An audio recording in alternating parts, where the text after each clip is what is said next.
Hello students, आज हम अपनी क्लास 12th का जो टॉपिक है 1.3 एक्सरसाइज उसे स्टार्ट करने जा रहे हैं। उसके अंदर आपको कंपोजिशन ऑफ फंक्शन और इन्वर्सिबल फंक्शन पढ़ने को मिलेगा।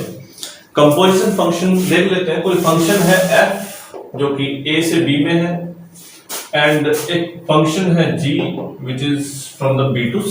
ठीक, तो आपको कोई और एक फंक्शन लिखना है h जो कि a से c में होगा। एक a के अंदर x है और b के अंदर जो कि आपका fx रखा हुआ है। ये आपकी डोमेन और एक कोडोमेन को बताती है। जो fx आएगा, fx आपका b के अंदर वाला ही पार्ट बन जाएगा। और अगर हम बात करें c के अंदर वाले पार्ट की, तो c के अंदर आएगा g ऑफ fx। आप इसे लिखने की कोशिश करेंगे, g ऑफ fx। पहले के अंदर आया, आपने डोमेन दिया x, दूसरे के अंदर आया fx जो कि आपके पहले वाले की रेंज आती है। और fx को जब आप डोमेन बनाकर भी किसी तीसरे वाले के पास भेज दोगे तो वो आपका g ऑफ fx बन जाएगा। आई थिंक दिखाई नहीं दे रहा, मुझे लग रहा है रोशनी कुछ ज्यादा ही आ रही है। g ऑफ fx, ठीक, ये एक केस आपका तैयार हो गया। ठीक, तो कोई फंक्शन जो कि a से c में होगा, a से c में होगा, लेट सपोज हम उसे hx कह देते हैं। तो hx जो हुआ वो हुआ f of g of x, g of fx, g of fx यानी कि g ऑफ fx। ठीक, ये आपका कंपोजिशन ऑफ ए फंक्शन दिखाएगा, g ऑफ fx। अगर आपको इसका कोई एग्जांपल हम अभी थोड़ी देर में ही लेकर के चलते हैं, इसके बारे में कुछ और प्रॉपर्टी भी जाननी बाकी है। और कंपोजिशन फंक्शन के तुरंत बाद हम एक बार इन्वर्सिबल फंक्शन पर और चर्चा करते हैं। ये कंपोजिशन फंक्शन होगा। इन्वर्सिबल फंक्शन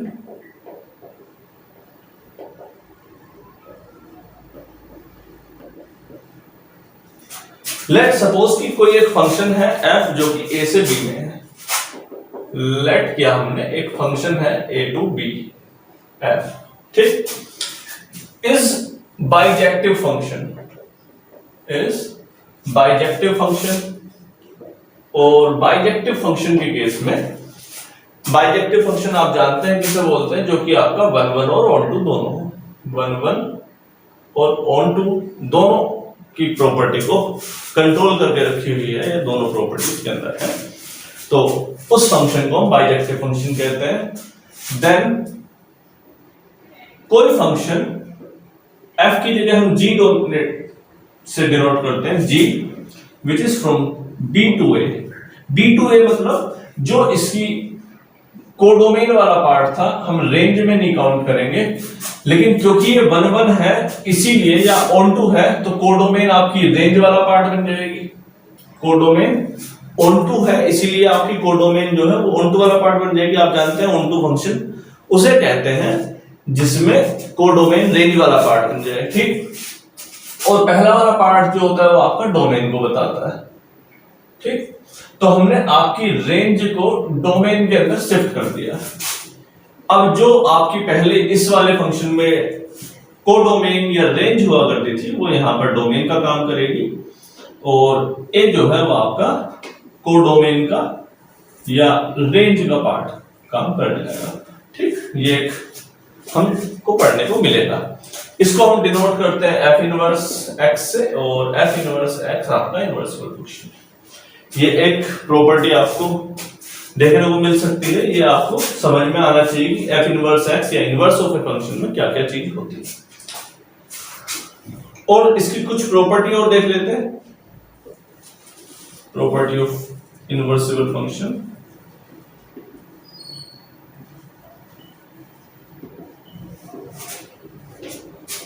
आमतौर पर f of g g of f के बराबर नहीं आएगा, ये कभी नहीं आएगा, ये बात आप मान के चलेंगे। if f of g equal आ रहा है g ऑफ f के, composition of f of g x और g ऑफ f के बराबर आ रहा है, g ऑफ f x के इक्वल आ रहा है, तब then you can say g जो होगा g will be F inverse, F inverse. तो किसी फंक्शन का एफ इनवर्स या उसका इनवर्सिबल फंक्शन जो होगा वो जी ही हो जाएगा अगर एफ ऑफ जी और जी ऑफ एफ इक्वल आते हैं। ठीक, एक प्रॉपर्टी आपकी आपको हमेशा याद रखनी है। और प्रॉपर्टी एक बार और देख लेते हैं।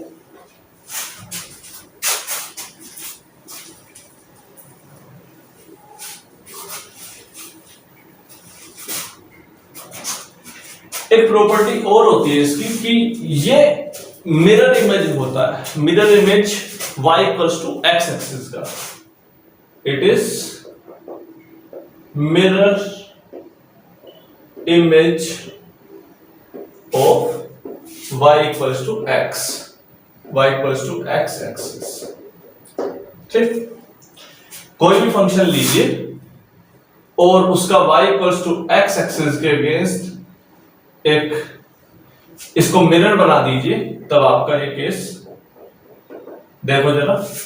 y इक्वल्स टू e की पावर x का ग्राफ क्या होता है? ये y इक्वल्स टू e की पावर x का ग्राफ है, y इक्वल्स टू e की पावर x का ग्राफ है। इसका मिरर इमेज देख लेते हैं। ये लाइन है, इसके मिरर इमेज को देख लीजिए। इसका मिरर इमेज कैसे जा रहा होगा? ये ऐसे जा रहा है ऊपर की तरफ। अगर इसमें दिखाएंगे तो ऐसे जाएगा, इसमें देखेंगे तो कैसे जाएगा? ऐसे जा रहा होगा। ठीक, ये y इक्वल्स टू x पर इसका उल्टा, इसको ऐसे करके ऐसे, इसको ऐसे करा, ऐसे मोड़ दिया, ये लीजिए। इसको ऐसे किया, ऐसे मोड़ दिया, ये लीजिए, जा रहा है y इक्वल्स टू x पर। ये जो कर्व जा रहा है ये क्या है? ये इनवर्स है। किसका? इसका। अब इनवर्स हम लिखते कैसे? इनवर्स लिखने के स्टेप्स भी होते हैं। स्टेप क्या है? पहला लिख देते हैं y इक्वल्स टू e की पावर x, और हमने ले लिया log दोनों तरफ, log y equals to x log e, और log e की जो वैल्यू होती है वो तो आपको पता ही है 1 होती है। तो log y equals to x।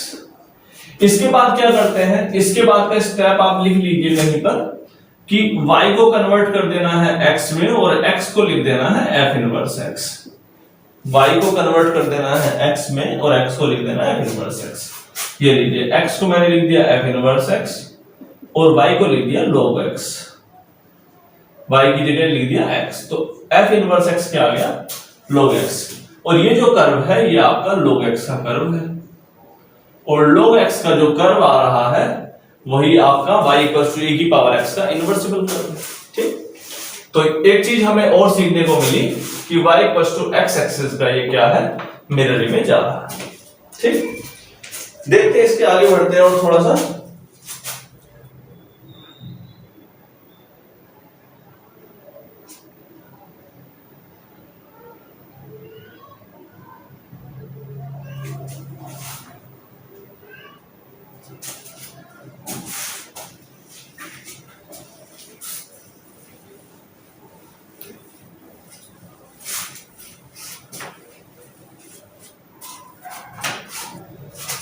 कि अगर कोई फंक्शन दिया हुआ है a से b और एक फंक्शन दिया हुआ है g b to a, ठीक, आर टू इनवर्सिबल फंक्शन, इनवर्सिबल फंक्शन जहां पर इनवर्सिबल फंक्शन लिखा हुआ आ जाए ये समझ लेना, दोनों वो 1 1 और ऑन टू की बात कर रहा है। ठीक, तो अगर आपको g o f का इनवर्स लिखना हो तो वो f inverse o g inverse के बराबर आएगा, और f o g का इनवर्स लिखना हो तो वो g inverse o f inverse के बराबर आएगा। इस एक प्रॉपर्टी को भी याद रखेंगे आप।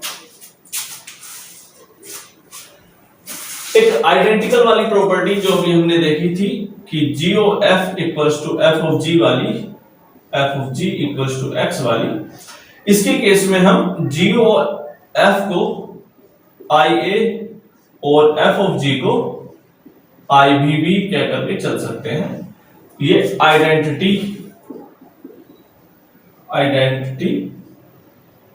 फंक्शन की तरह बताती है। आइडेंटिटी फंक्शन अगर ये होगा तब g is inverse of f। एक ये आपकी प्रॉपर्टी के इसके अंदर आता है। ठीक, जी क्या होगा उस समय पर, इनवर्स ऑफ एफ होगा। चलिए एक्सरसाइज की तरफ चलते हैं और एक्सरसाइज नंबर जो भी है आपकी 1.3 से स्टार्ट करते हैं। ठीक,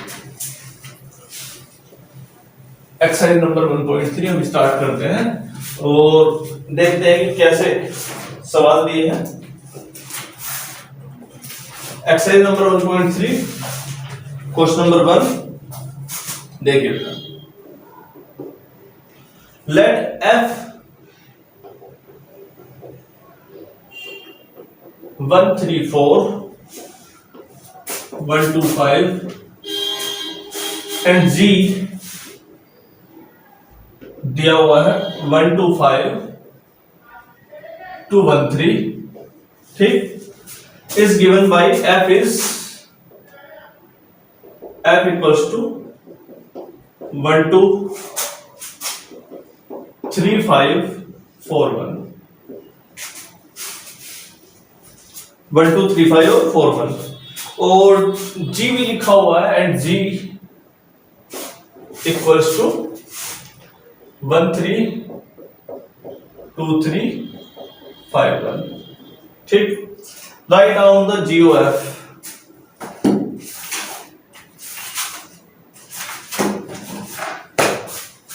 राइट डाउन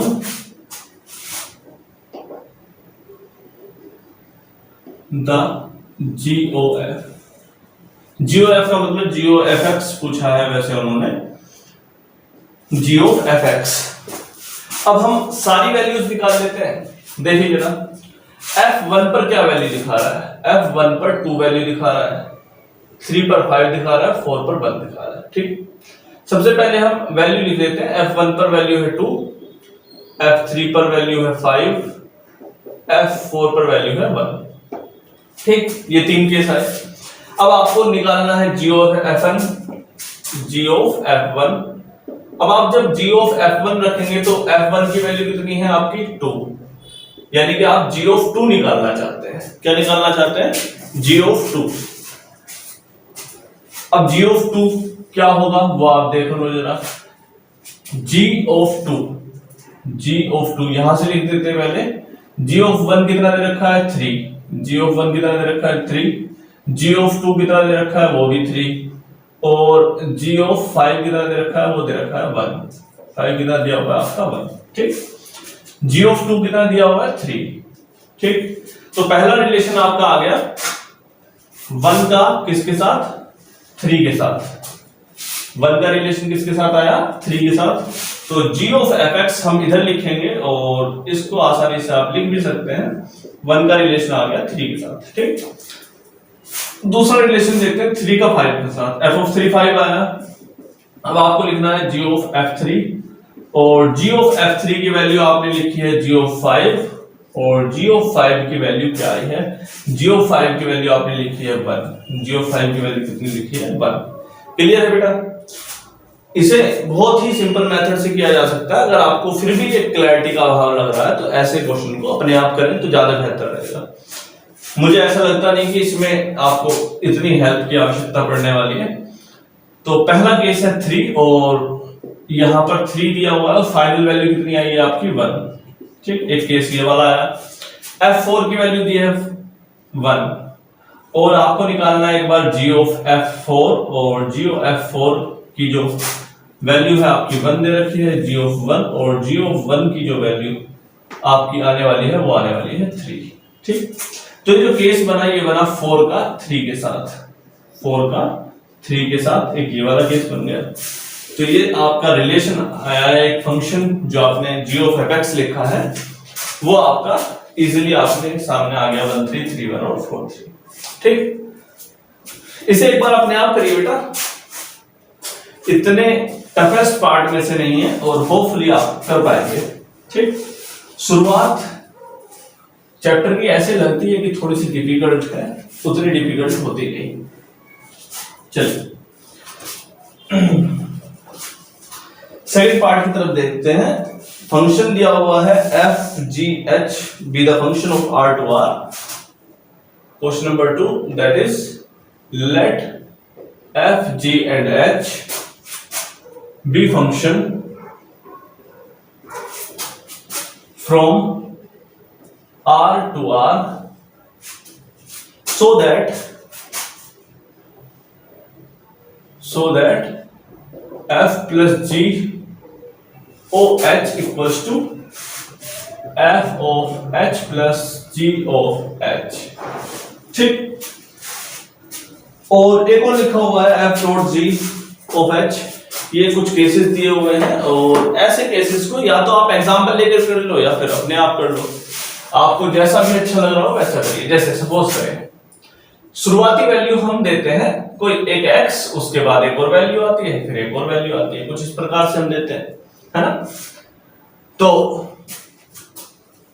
इसमें कोई बड़ा सा फंक्शन मानने की आवश्यकता मुझे लग रही थी, इसमें एक इजी सा केस मान लेते हैं। Let's suppose f plus g of h के साथ x और लगा दीजिए। बस हमने क्या दिया इसके अंदर, सिर्फ x हमने अपनी तरफ से इंट्रोड्यूस कर दिया कि हमने इसका डोमेन जो डाला वो s डाल दिया। अब ये जो प्रॉपर्टी लगेगी ये डिस्ट्रीब्यूटिव प्रॉपर्टी लग जाएगी, आई थिंक डिस्ट्रीब्यूटिव प्रॉपर्टी आपकी यहां पर लग जाएगी। डिस्ट्रीब्यूटिव प्रॉपर्टी आपको पता ही होनी चाहिए, 3 प्लस 2 इंटू अगर 5 है तो आप उसे कहते हो एक बार 3 इंटू 5, एक बार कहते हो 2 इंटू 5, यही आती है प्रॉपर्टी। तो वैसे ही वाली प्रॉपर्टी लगने वाली है। आप इसे एक बार बोलोगे f ऑफ hx और एक बार बोलोगे g ऑफ hx, यानी कि एक बार और लिखने की कोशिश करेंगे तो आप इसे ऐसे बोलेंगे g of hx plus f g of hx। ठीक, और ये जो आपकी टर्म लिखी हुई है आपकी ऑलमोस्ट ऐसी ही दिख रही है मुझे, f of h plus g of h। ठीक, आपकी ये वाली जो प्रॉपर्टी है ये भी इसमें योगदान दे सकती है। आपको ये चीज आनी चाहिए कि यहाँ डिस्ट्रीब्यूशन हुआ है, 5 को एक बार 3 के पास भेजा है, एक बार 2 को 5 के पास भेजा है, तो 3 पंजे 15 और 2 पंजे 10। इसका नाम याद रखिएगा बस, डिस्ट्रीब्यूशन। ठीक, डिस्ट्रीब्यूटिव प्रॉपर्टी। चलिए इसके सेकंड पार्ट की तरफ चलते हैं। फर्स्ट पार्ट आपका होपफुली आपको समझ में आया है। इसके अगर आप क्वेश्चंस करेंगे तो आपको थोड़े इजी लगने शुरू हो जाएंगे।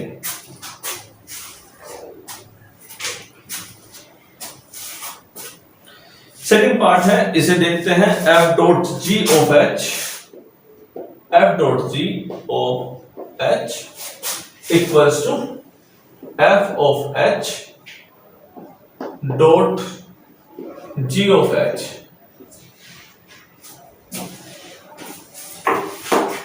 अगेन हमने इनपुट क्या देना है, input f dot g of h के साथ x लगाएंगे। ठीक, एक बार f के साथ भेज दीजिए f of hx dot g of hx। तो ये वाला जो केस बना वो आपका f ऑफ h वाला बना डॉट g ऑफ h वाला बना। ये वाली आपकी यहाँ पर एक प्रॉपर्टी है जो कि आपको यहाँ पर दिखाई देने को मिल रही है। ये एक्चुअल में कोई क्वेश्चन नहीं है, ये प्रॉपर्टी है जो हमेशा याद होने वाली है और ये आपको आगे तक के लिए किसी भी कॉम्पिटिटिव एग्जाम के लिए ये हमेशा आपको याद रहनी चाहिए, आपके मन में उतर जानी चाहिए। ये एक क्वेश्चन की तरह मत मानिए कि एक फॉर्मूला है, सिर्फ एक आपको हमेशा अपने मन में रखनी है कि हाँ जहां कहीं भी इसका इस्तेमाल होगा मैं जरूर कर लूंगा, बस उस तरह से मान के चलिएगा। ठीक है, ये वाला केस होता है बेटा। आपका नेक्स्ट केस की तरफ चलते हैं, क्वेश्चन नंबर 3 की तरफ।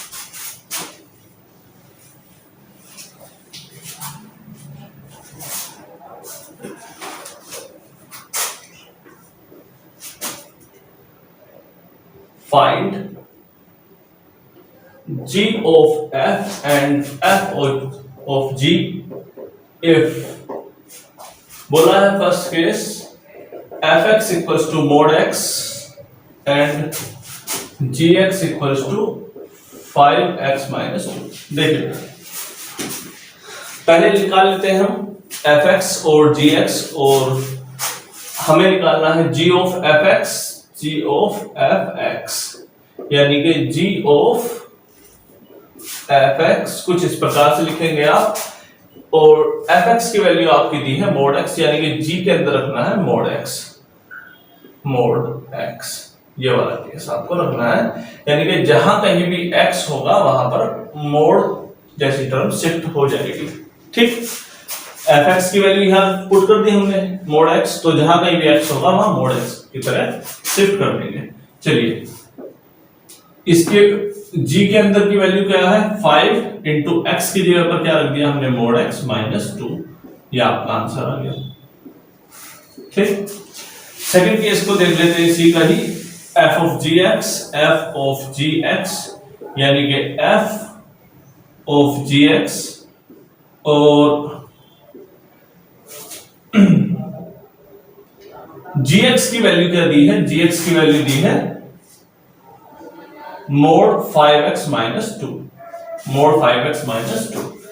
तो अब जहां कहीं भी आपका x होगा, जहां कहीं भी आपका x होगा वहां पर मोड 5x माइनस 2 उसकी जगह ले लेगा।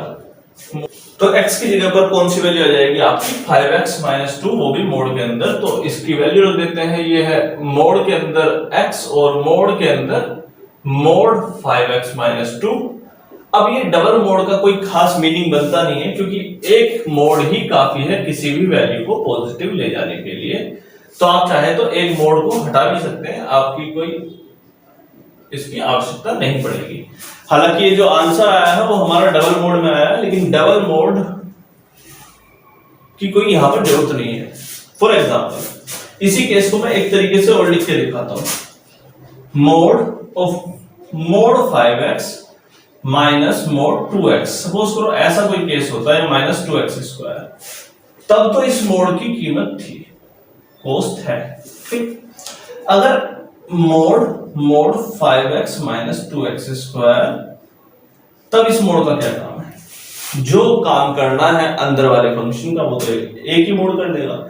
लेकिन अगर इंडिविजुअली इनके ऊपर मोड लगा हुआ है तब ये मोड की कॉस्ट है। अब इस समय पर मोड की कॉस्ट नहीं है, तो यहां पर 2 बार मोड आया तो 1 बार मोड आपका यहां पर रह गया। ठीक, इस बात को आप ध्यान में रखेंगे कि एग्जाम में आपका मन विचलित हो जाए कि सर 2 बार मोड आ रहा है, 1 बार क्या करें। तो अगर ऐसा केस है तो उसको वैसा ही छोड़ दें, अगर ऐसा केस है तो उसको 1 बार में ले आए, कोई आपत्ति। ठीक, तो ये आपका केस हो गया है, इसका फर्स्ट पार्ट। इसके सेकंड पार्ट की तरफ देखते हैं।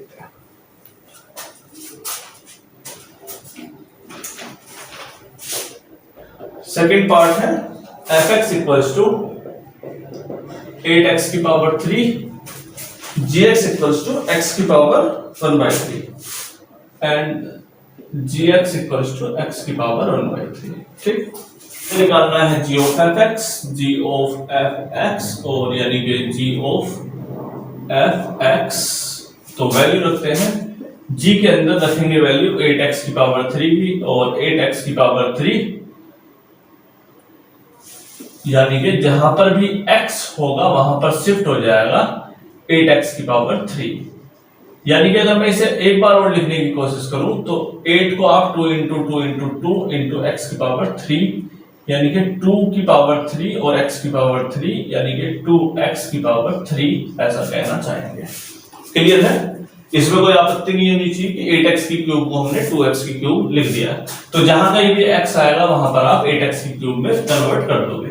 चलिए g की वैल्यू कितनी है, g की वैल्यू है x की पावर 1/3, तो x की जगह पर क्या रखेंगे हम 2x की पावर 3, 2x की पावर 3 की पावर 1/3। अगर यहां पर 2x की पावर 3 से कंफ्यूजन हो रही है तो पहले हम 8x की पावर 3 की पावर 1/3 कह देते हैं, उसके बाद क्या करेंगे 2x की पावर 3 होल 3 की पावर 1/3।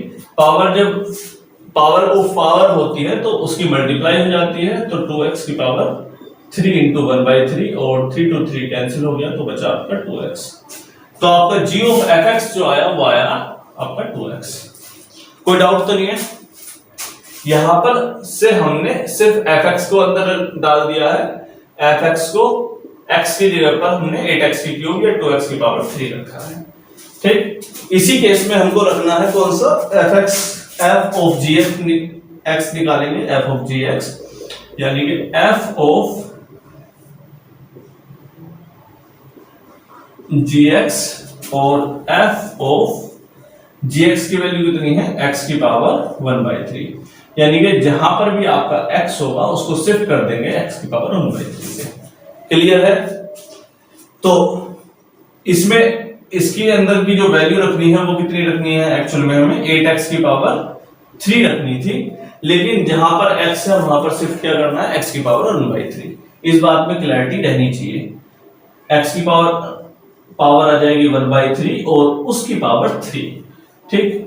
8x की पावर 1/3 इंटू 3, 8 इंटू x की पावर 3 से 3 कैंसिल हो गया, x की पावर 1, तो आपका 8x इसका आंसर आएगा। कोई डाउट तो नहीं है बेटा? बहुत इजी करके इलेबरेशन में लाया गया है कि आपको x को x की पावर 1/3 रखना है, x को 8x की पावर 3 रखना है। ये आपका केस हो गया है क्वेश्चन नंबर 3। और क्वेश्चन नंबर 4 की तरफ चलते हैं, हम देख लेते हैं। क्वेश्चन नंबर 4 क्या है?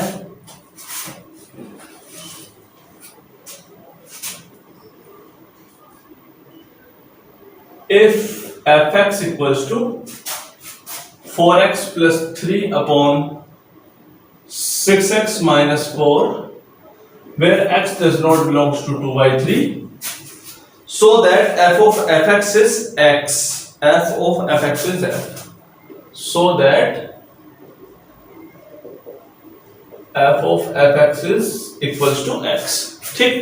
ये केस बोला हुआ है for all x not equals to 2/3, ठीक है। for all x not equals to 2/3, what is the inverse of f? What is inverse of f?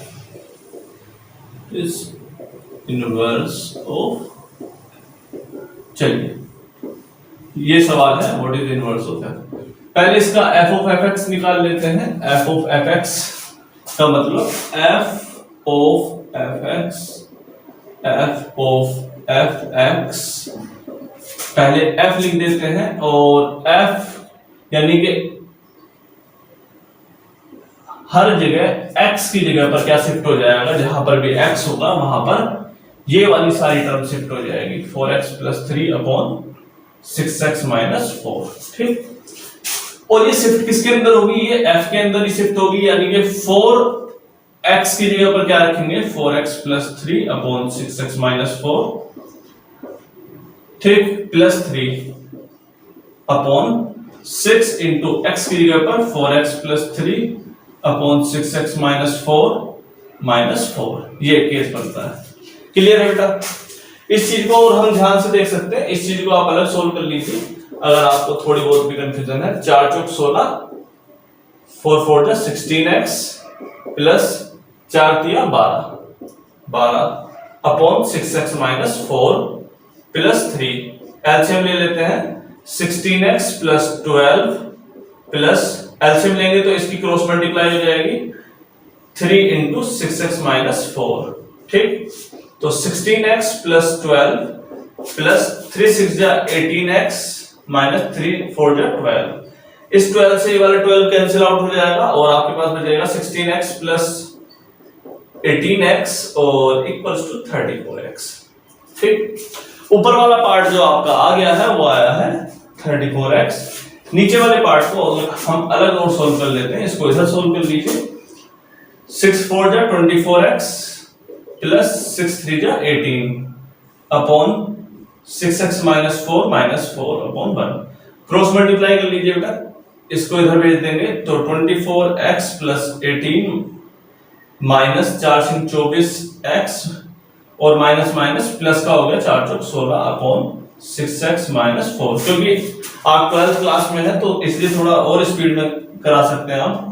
I hope कि आपको इतना तो आता ही होगा। 18 और 18 प्लस 16 अपॉन नीचे वाली टर्म बेटा, यहाँ पर नीचे वाली टर्म हमने एलसीएम की जो है वो भी लिख के चलिएगा 6x minus 4, ठीक, अपॉन 6x minus 4 और ये आ गया आपका 34 अपॉन 6x minus 4। क्लियर है? ये वाली दोनों टर्म आ गई, ऊपर वाली की जगह ये वाली टर्म आ गई 34x अपॉन 6x minus 4 और इधर वाली की जगह आ गई 34 अपॉन 6x minus 4। इसे हटाते हैं जरा थोड़ा सा, इस हिस्से को और इस हिस्से को भी थोड़ा शिफ्ट कर दीजिए और हम लिखने की कोशिश करते हैं। देखो जरा 34x upon 6x minus 4 upon 34 upon 6x minus 4। कोई कंफ्यूजन तो नहीं है? इसमें क्या करते हैं, ऊपर नीचे ऊपर बीच बीच के नीचे, ऊपर नीचे ऊपर बीच बीच के नीचे, देखो ऊपर नीचे ऊपर बीच बीच के नीचे, ठीक।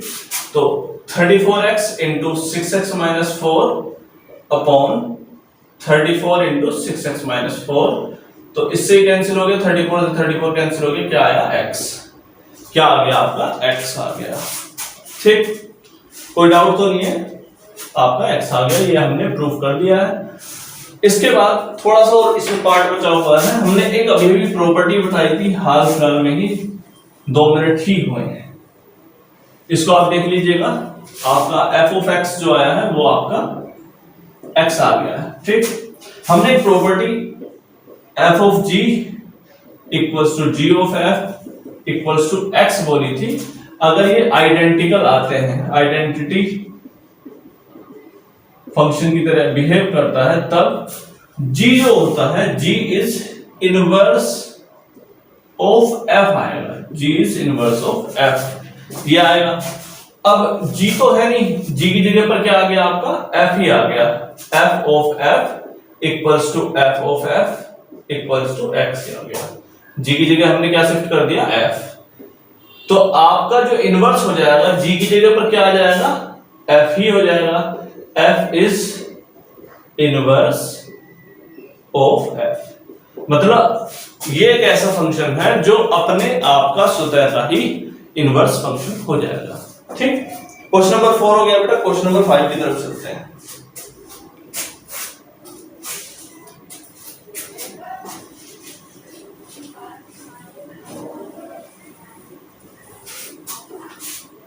नंबर 5 जो है वो बताना है कि the following function have inverse और नॉट, और आप जानते हैं कि इस फंक्शन के इनवर्स होने के लिए उसका 1 1 और ऑन टू होना जरूरी है। और पहला केस देख लेते हैं, कंडीशन क्वेश्चन नंबर 5 में क्या दे रखी है, फंक्शन दिया हुआ है आपका कहां से 1 2 3 4 2, और इसका कोडोमेन जो बोला है वो 10 दिया हुआ है, विद फंक्शन बना दिया है इन्होंने 1 to 10 2 to 10 3 to 10 और 4 to 10, एक ऐसा केस है। और इसे आप आसानी से ऑब्जर्वेशन में कर भी पा रहे होंगे और देखते ही सोल्व हो जाना चाहिए, क्योंकि हर एक एलिमेंट का या हर एक डोमेन के लिए there are only one solution, यानी कि एक ही सॉल्यूशन इनके पास आ रहा है और वो है आपका 10, 1 2 3 और 4, और सभी का जो मैपिंग आ रही है वो कैसी आ रही है, मैनीवन टाइप की आ रही है, और ये आपका मैनीवन फंक्शन है, मैनीवन फंक्शन है, ठीक। मैनीवन फंक्शन आप आसानी से बोल सकते हैं कि हमारे पास यूनिक एलिमेंट तो है देने के लिए, और जो सॉल्यूशन आ रहे हैं वो एक ही आ रहा है, सिंगल सॉल्यूशन आ रहा है यहाँ पर, ठीक, सिंगल सॉल्यूशन आ रहा है। और हमने जो वैल्यूज डाली हैं डोमेन में बहुत सारी डाली हैं, डोमेन में हमारे पास 1 2 3 4 4 वैल्यूज आई हुई हैं, ठीक।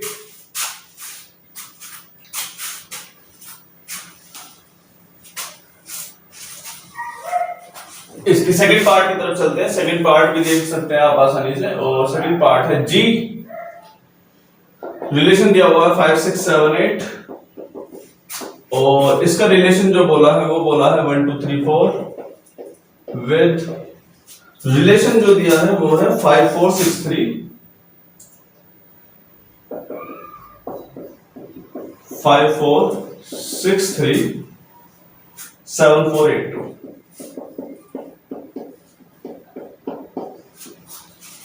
जब ऐसे सवाल आ जाए तो उस केसेस में आप सिंपली एक डायग्राम बनाएं एक छोटा सा, और उसमें एक तरफ डोमेन को दिखाएं और एक तरफ रेंज को, और डायरेक्टली बस एक डायग्राम की तरह, या मैचिंग वाले जो क्वेश्चन आप अब से पहले करते होंगे 6th 7th 8th क्लास में, तो वैसा वाली एक सिनेरियो तैयार कर दें, ताकि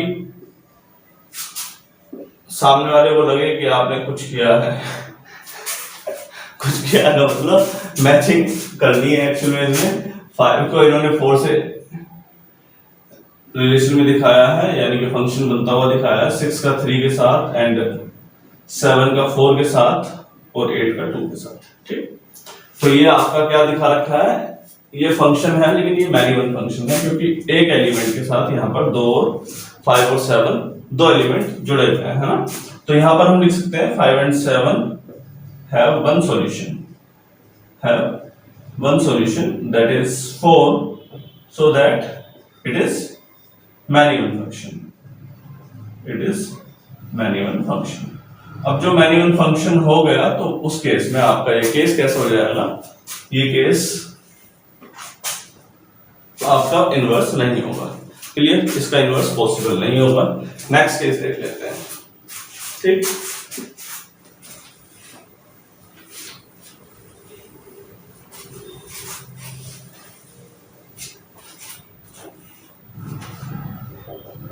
थर्ड पार्ट, h इक्वल्स दिया हुआ है, डोमेन दिया हुआ है 2 3 4 5 और इसका जो कोडोमेन बोला है वो बोला है 7 9 11 और 13। ठीक, with h equals to 2 7 3 9 4 11 और 5 13। और पूछा है अगेन वही आपको बताना है इनवर्स है इनवर्स नहीं है। ये पहले वाले पार्ट को देख लेते हैं 2 3 4 और 5 और दूसरा वाला पार्ट या आप इसके डोमेन के लिए बोल दीजिएगा और ये वाला आप कोडोमेन के लिए तैयार करते हैं। कोडोमेन अगर रेंज के जैसा दिख जाए तो ये ऑन टू बी फंक्शन हो जाता है ना। चलिए देख लेते हैं 7 9 11 और 13। 2 7 के साथ कनेक्ट है, 3 9 के साथ कनेक्ट है, 4 इसके साथ कनेक्ट है, 5 13 के साथ कनेक्ट है। ठीक, अब इसमें एक एलिमेंट यानी कि यूनिक एलिमेंट है, यूनिक सॉल्यूशन, यूनिक एलिमेंट है, यूनिक सॉल्यूशन या डिस्टिंक्ट एलिमेंट है, डिस्टिंक्ट सॉल्यूशन, यूनिक सॉल्यूशन। ये केस बना। इसकी रेंज बताइए, रेंज इसकी क्या आ रही है 7 9 11 और 13, ये रेंज है इसकी। कोडोमेन क्या दिया हुआ है, कोडोमेन भी आपका यही दिया हुआ है, यही आपका कोडोमेन भी है। रेंज और कोडोमेन सेम है इसलिए ये 1 ऑन टू हो गया। ठीक, और एक एलिमेंट केवल एक एलिमेंट के साथ जुड़ा हुआ है इसलिए 1 1 हो गया। ठीक, यूनिक एलिमेंट है, यूनिक सॉल्यूशन, सो 1 1 फंक्शन हुआ। ठीक, और इसकी जो रेंज आई है वो 7 9 11 और 13 आई है, कोडोमेन भी आपकी सेम आई है इसलिए आपका ऑन टू फंक्शन हो गया। इससे लास्ट केस में क्या हुआ था, जो लास्ट केस था आपको याद हो 1 2 3 4 और सब में 10 ही आ गया था। ठीक, ये ऑन टू तो था, ऑन टू था क्या, इसका जो रेंज आ रही थी और डोमेन आ रही थी वो तो कोडोमेन और रेंज दोनों ही एक दिखा रखी थी। इससे बाद वाला केस देखो जरा, इसे और देखते हैं 1 5 6 7 9। ठीक, 7 1 भी 5 से कनेक्ट था, 3 भी 5 से कनेक्ट कर लेते हैं, 2 इससे और 4 इससे, है ना। अब इसमें क्या हो रहा था कि इसकी जो कोडोमेन और रेंज भी आपकी सेम आ रही थी, मतलब ऑन टू तो ये दिखाई दे रहे थे लेकिन ये मैनी वन की तरह थे, मैनी वन के साथ थे। मैनी वन फंक्शन की वजह से ये आपके इनवर्स नहीं हो पाए। और ये वाला जो केस है ये ऑन टू भी है और 1 1 भी है, इसलिए आपका ये केस इनवर्स फंक्शन में आ गया है। ठीक, क्वेश्चन नंबर 5 हो गया बेटा। क्वेश्चन नंबर 6 की तरफ चलते हैं और देखते हैं कि इसमें क्या करना है।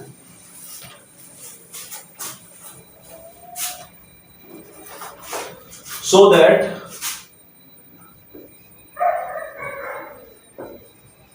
that फंक्शन दिया हुआ है -1 to 1 और इसकी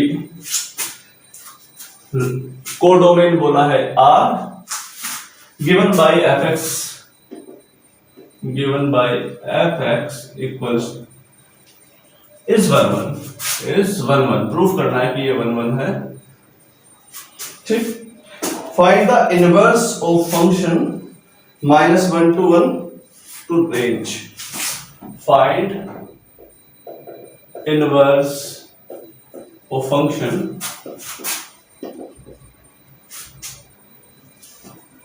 f -1 to 1 to range।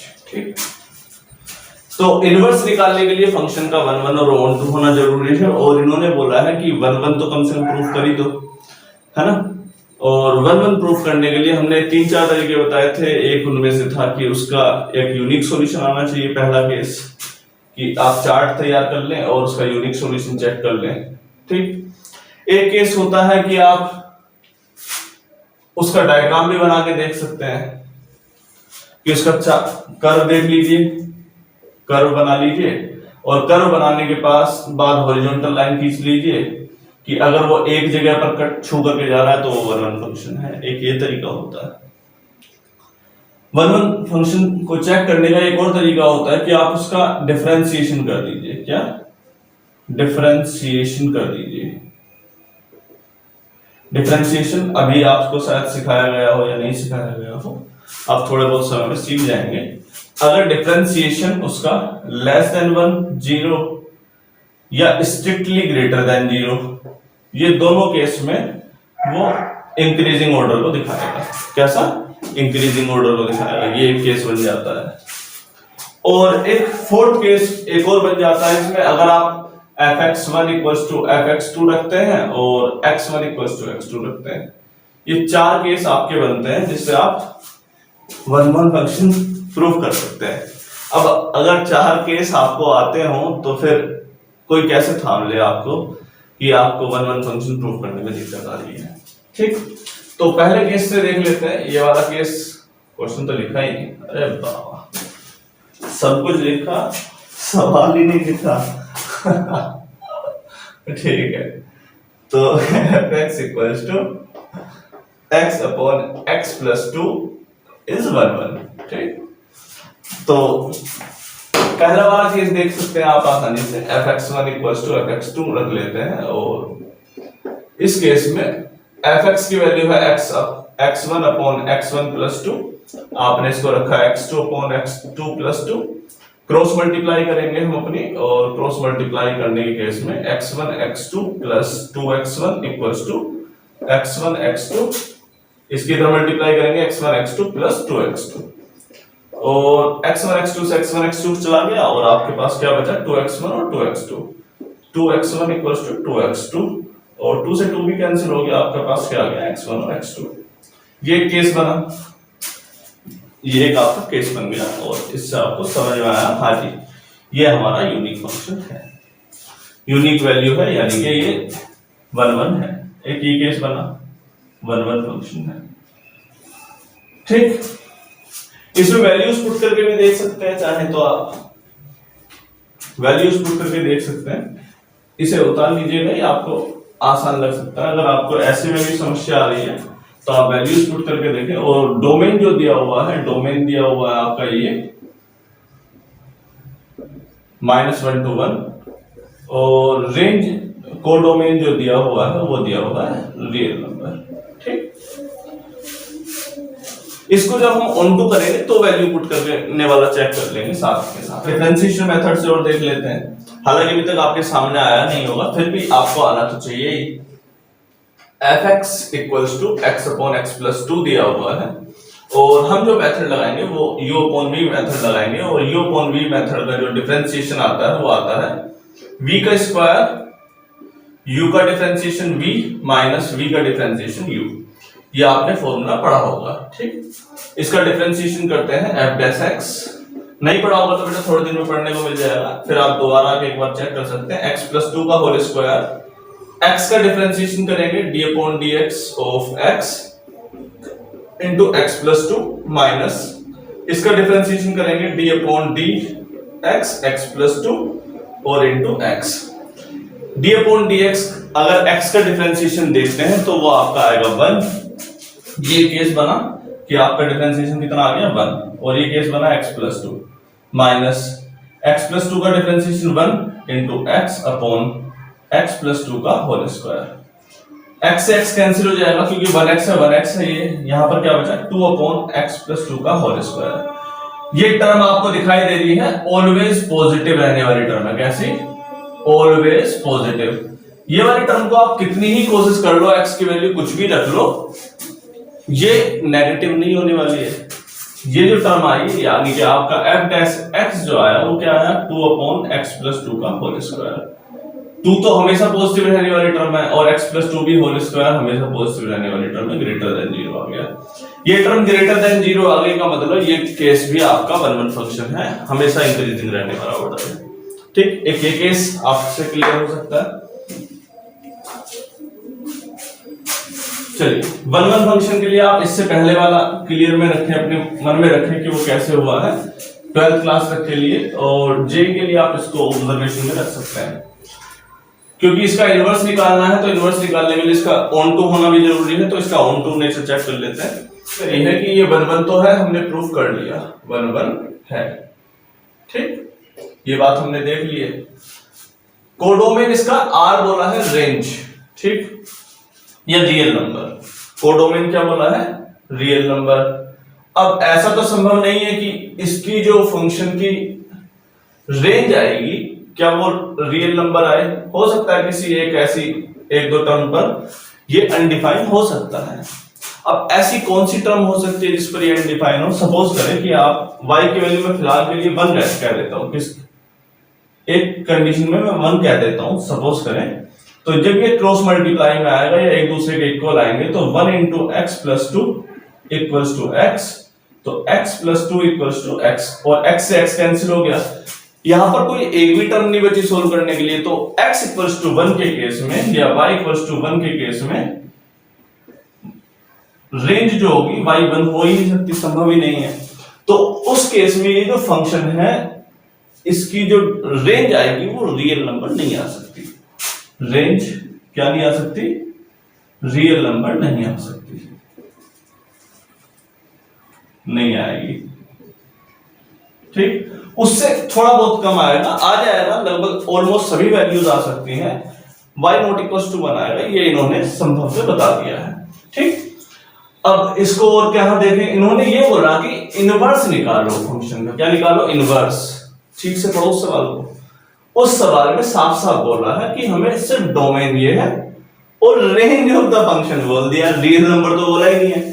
सवाल को एक बार और जाएंगे और क्वेश्चन को एक बार और पढ़ेंगे। क्वेश्चन नंबर 6 में इन्होंने फंक्शन का डोमेन -1 to 1 तो है और रेंज जो है रेंज f ही बोल दी है। f का मतलब उस फंक्शन की जो रेंज आएगी आप उसमें हमें सॉल्यूशन दे दो, हमें कोई मतलब नहीं है इसकी जो ऑन टू है या नहीं है। ऑन टू तो होगा, ऑन टू तो होगा अगर इनवर्स है, लेकिन उस केस में इन्होंने ये नहीं बोला कि ये रियल नंबर इसकी रेंज आएगी, ये तो उन्होंने बोला ही नहीं है। इन्होंने बोला कि इसकी रेंज पर बता दो, रेंज ऑफ द फंक्शन पर हमें बता दो। ठीक है, हमारा ये जा रहा है।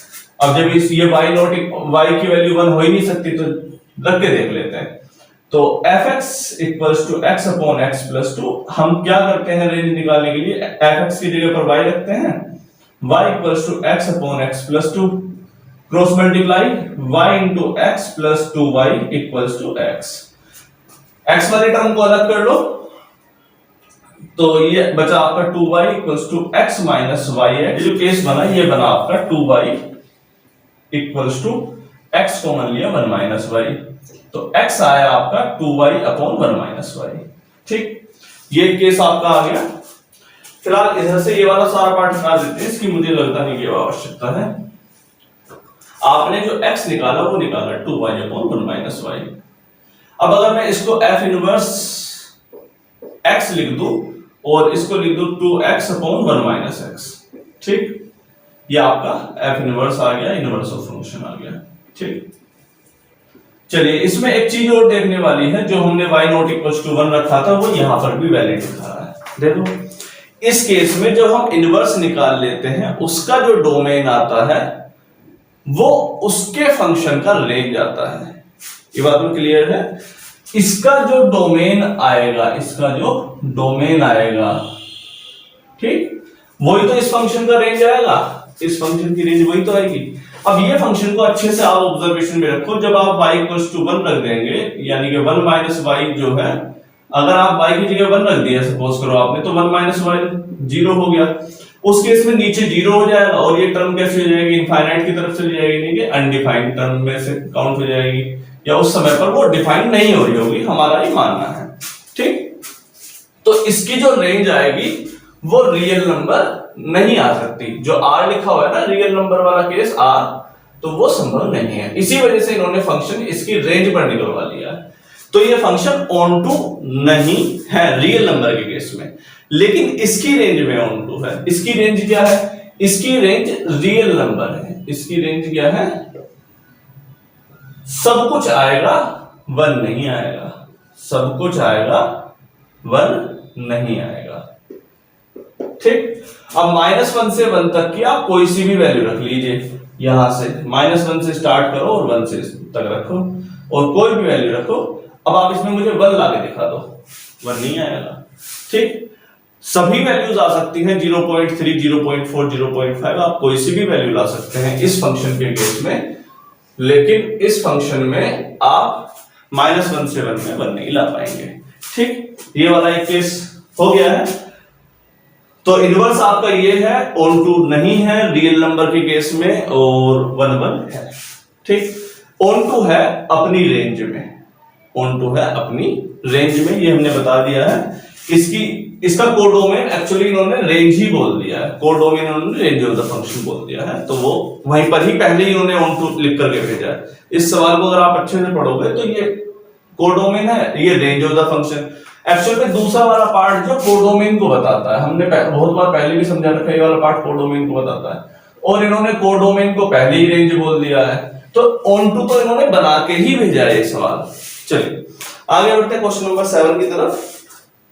होपफुली आपको क्लियर हुआ होगा, ये ऑन टू नहीं है रियल नंबर के केस में। चलिए आगे बढ़ते हैं बेटा।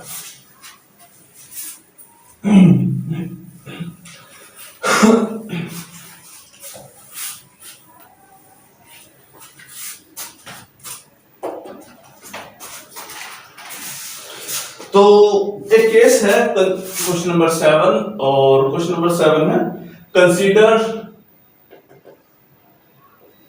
function r to r given by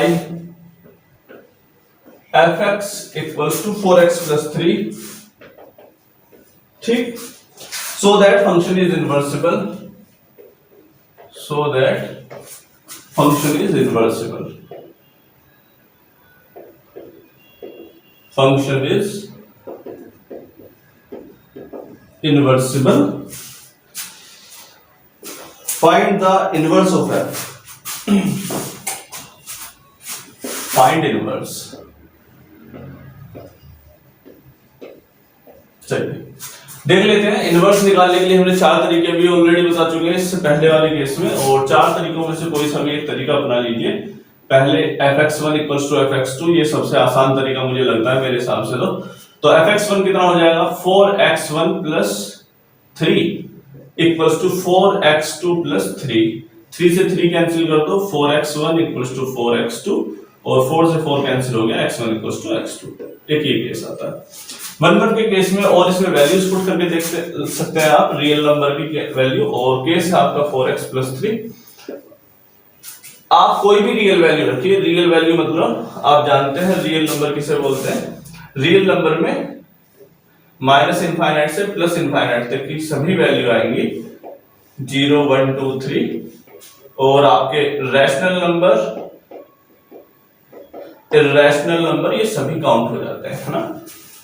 तो जब आप इसके अंदर एक इरैशनल नंबर रखेंगे, सपोज करो आपने √2 रख दिया, तो 4 के अंदर जब आप √2 रखेंगे और तो इसकी वैल्यू आएगी 4√2 + 3, ठीक। ये भी आपका एक इरैशनल नंबर आ गया, ठीक। जब आप 1 रखेंगे तो इसकी वैल्यू कितनी आ जाएगी? 4 × 1 + 3, 7 आ गई, ठीक। तो इसका मतलब ये जो केस आ रहा है, ये लगभग सभी वैल्यूज को अपने अंदर कंटेन कर जाएगा, क्योंकि ऐसी मुझे कोई टर्म नजर नहीं आ रही जिसके अंदर ये अनडिफाइन हो। अनडिफाइन का मतलब जिसके अंदर इसकी कोई वैल्यू ना आ पाए, ऐसा कोई केस सिनेरियो बनता नहीं है। आप ऑब्जर्वेशन रख के देख सकते हैं कि कोई ऐसा केस बन सकता है। मान लेते हैं इसकी वैल्यू, आप कहते हैं सर इसकी वैल्यू 0.333 नहीं आएगी, हम ठीक है सर 0.333 हमने रख दिया, और भी खींच सकते हैं, और भी लंबा कर दो, तो 4x = 0.333 - 3, x की वैल्यू 0.333 - 3/4। आप जब x की वैल्यू ये रखेंगे तो आपकी 0.333 वैल्यू जरूर आ जाएगी। आप x की वैल्यू ये क्यों रखेंगे सर? आप x की वैल्यू इसलिए ये रखेंगे क्योंकि डोमेन जो पहला वाला पार्ट बोला हुआ है वो रियल नंबर बोला है क्या, और कोडोमेन भी आपका रियल नंबर बोला है। ठीक, तो ये वाला जो पार्ट है या कोई भी नंबर हो जो इमेजिनरी ना हो, बस इमेजिनरी ना हो, वो सब नंबर इसके अंदर आप रख सकते हो। आप इसके अंदर ये वाला नंबर रखेंगे तो 0.33 वैल्यू देगा। ठीक, तो ये 1 है और इसमें क्या करना है, फंक्शन इज इनवर्सिबल। तो इसका जो कोड रेंज आ रही है, रेंज भी आपकी रियल नंबर ही आ रही है। ठीक, और यूनिक फंक्शन तो हमने यही प्रूफ कर दिया। आप इसकी रेंज कैसे निकालेंगे, रेंज निकालने के लिए आप इसका इन्वर्स करके उसकी डोमेन भी निकाल सकते हैं, या रेंज आपकी वैसे भी साफ पता चल रहा है कि लगभग नहीं सभी वैल्यू ही देगा, सभी वैल्यू देगा। आप इसके उदाहरण के तौर पर एक बार 3/2 रख के देख लो, एक बार -3/2, √2 हमने रख ही दिया है, एक बार -3 और एक बार 3 और एक बार 0। क्या ये फंक्शन कभी 0 होगा? अगर हमें ऐसा लगता है सर ये 0 नहीं हो पाएगा कभी भी, 0 रख के देख लो, 0। जब आप x की वैल्यू -3/4 रखोगे तब ये वाला केस बन जाएगा। -3/4 रखते ही ये वाली टर्म आपकी 0 हो जाएगी, और -3/4 आपका एक रैशनल नंबर में आ जाता है। ठीक, तो ये केस ऐसा है जिसमें अगर कोई फंक्शन रूट के अंदर ना हो, इस बात को याद रखिएगा। रियल वैल्यू कब आ सकती है, उसकी जो रेंज आएगी हम उस पर एक बार चर्चा कर लेते हैं। अगर कोई फंक्शन नीचे ना हो, कहां ना हो, नीचे ना हो, 1 के नीचे। ठीक, इस केस में रियल नंबर नहीं आएगा। ठीक, रूट के अंदर ना हो, 4x + 3 रूट के अंदर ना हो, तब इसकी वैल्यू रियल नंबर आएगी। रूट के अंदर नहीं होना चाहिए, लोग के अंदर नहीं होना चाहिए। ठीक, अगर रेंज की ही बात कर रहे हैं तो साइन, कोस, टेन, कोसेक, सेक, कोट, कुछ टेन और कोट के केस को छोड़ दीजिए, और बाकी सब जो केस है आपके साइन और कोस, ये आमतौर पे इनकी जो रेंज है स्वतः ही -1 to 1 इस प्रकार से आती है। मैं बहुत जल्द इसके तुरंत बाद वाला जो केस आएगा मैं डोमेन और रेंज पर बनाने वाला हूं 12th पार्ट, और उसे 12th क्लास के अंदर काउंट नहीं करेंगे, उसे IIT जेईई मेंस के पार्ट में जरूर काउंट करूंगा। उसमें डोमेन और रेंज बहुत अच्छे से इलैबोरेशन करेंगे पक्का, ताकि उसके बाद कंफ्यूजन की कोई गुंजाइश ही ना बचे। ठीक, तो डोमेन और रेंज इसके बारे में देख लेंगे। तो फिलहाल इसका रेंज जो आ रही है वो आपकी रियल नंबर आ रही है अगर कोई भी फंक्शन ऊपर है, सिर्फ ऊपर, तो ये केस संभव है कि उसकी मोस्टली मतलब हर ऑलमोस्ट केस में उसकी वैल्यू रियल नंबर आ जाएगी, कुछ केसेस को छोड़कर। जैसे ग्रेटेस्ट इंटीजर फंक्शन हो या आपका सिग्नम फंक्शन हो, सिग्नम फंक्शन के केस में ऐसा संभव है कि इसकी रेंज जो है उन्होंने पहले फिक्स कर रखी है 1, 0 और -1, तो इसमें हम कुछ कर नहीं सकते। ठीक, मोड की अगर सिर्फ मोड x + 2 ऐसे करके दे दिया, अब मोड की वैल्यू हमेशा पॉजिटिव आने वाली है, तो इस केस में ऐसा संभव है कि ऊपर वाली जो वैल्यू है हमेशा पॉजिटिव आ जाए, तो यहां पर केस बिगड़ सकता है। तो ये वाला केस हमेशा लागू होगा, उन पर लागू नहीं होगा जो इस चीज को नहीं मानते, जैसे कि मोड।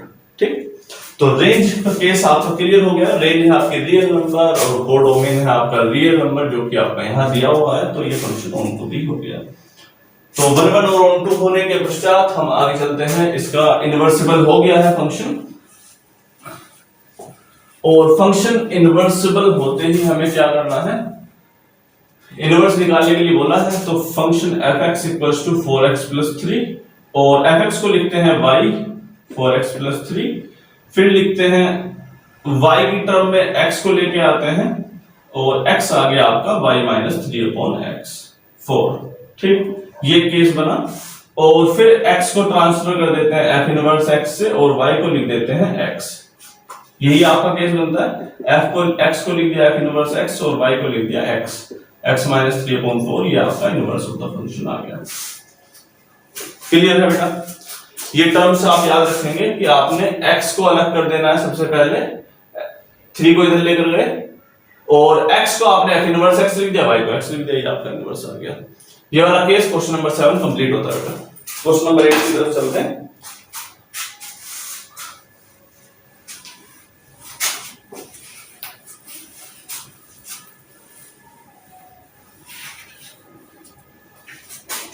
क्वेश्चन नंबर 8 पर चलते हैं। ये हमने इसलिए पहले लिख लिया क्योंकि लिखने में थोड़ा सा टाइम कंज्यूम हो रहा है, तो उस वजह से कि बच्चे कह देते हैं कि सर वीडियो लंबी बन जाती है, उसमें भी कोई क्या कारण कर सकते हैं।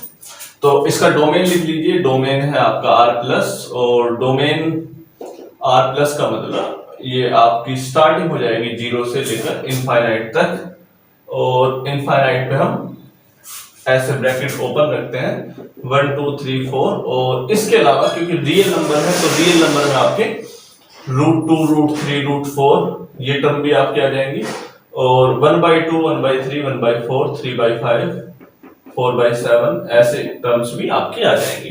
ठीक, इस चीज में कोई डाउट नहीं होना चाहिए कि ये क्यों हो रहा है।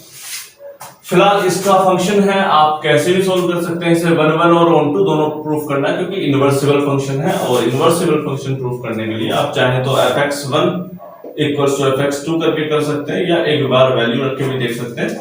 कि वैल्यू देख लेते हैं। आपने वैल्यू रखी x² + 4 के अंदर, आपने यहाँ x की वैल्यू निकालनी है और यहाँ पर आप रेंज निकालने की कोशिश कर रहे हैं। ठीक, सपोज करो आपने सबसे छोटी वैल्यू 0 रखी, तो जब आप 0 रखेंगे इसके अंदर तो 0 का स्क्वायर + 4, तो इसकी वैल्यू 4 आ जाएगी।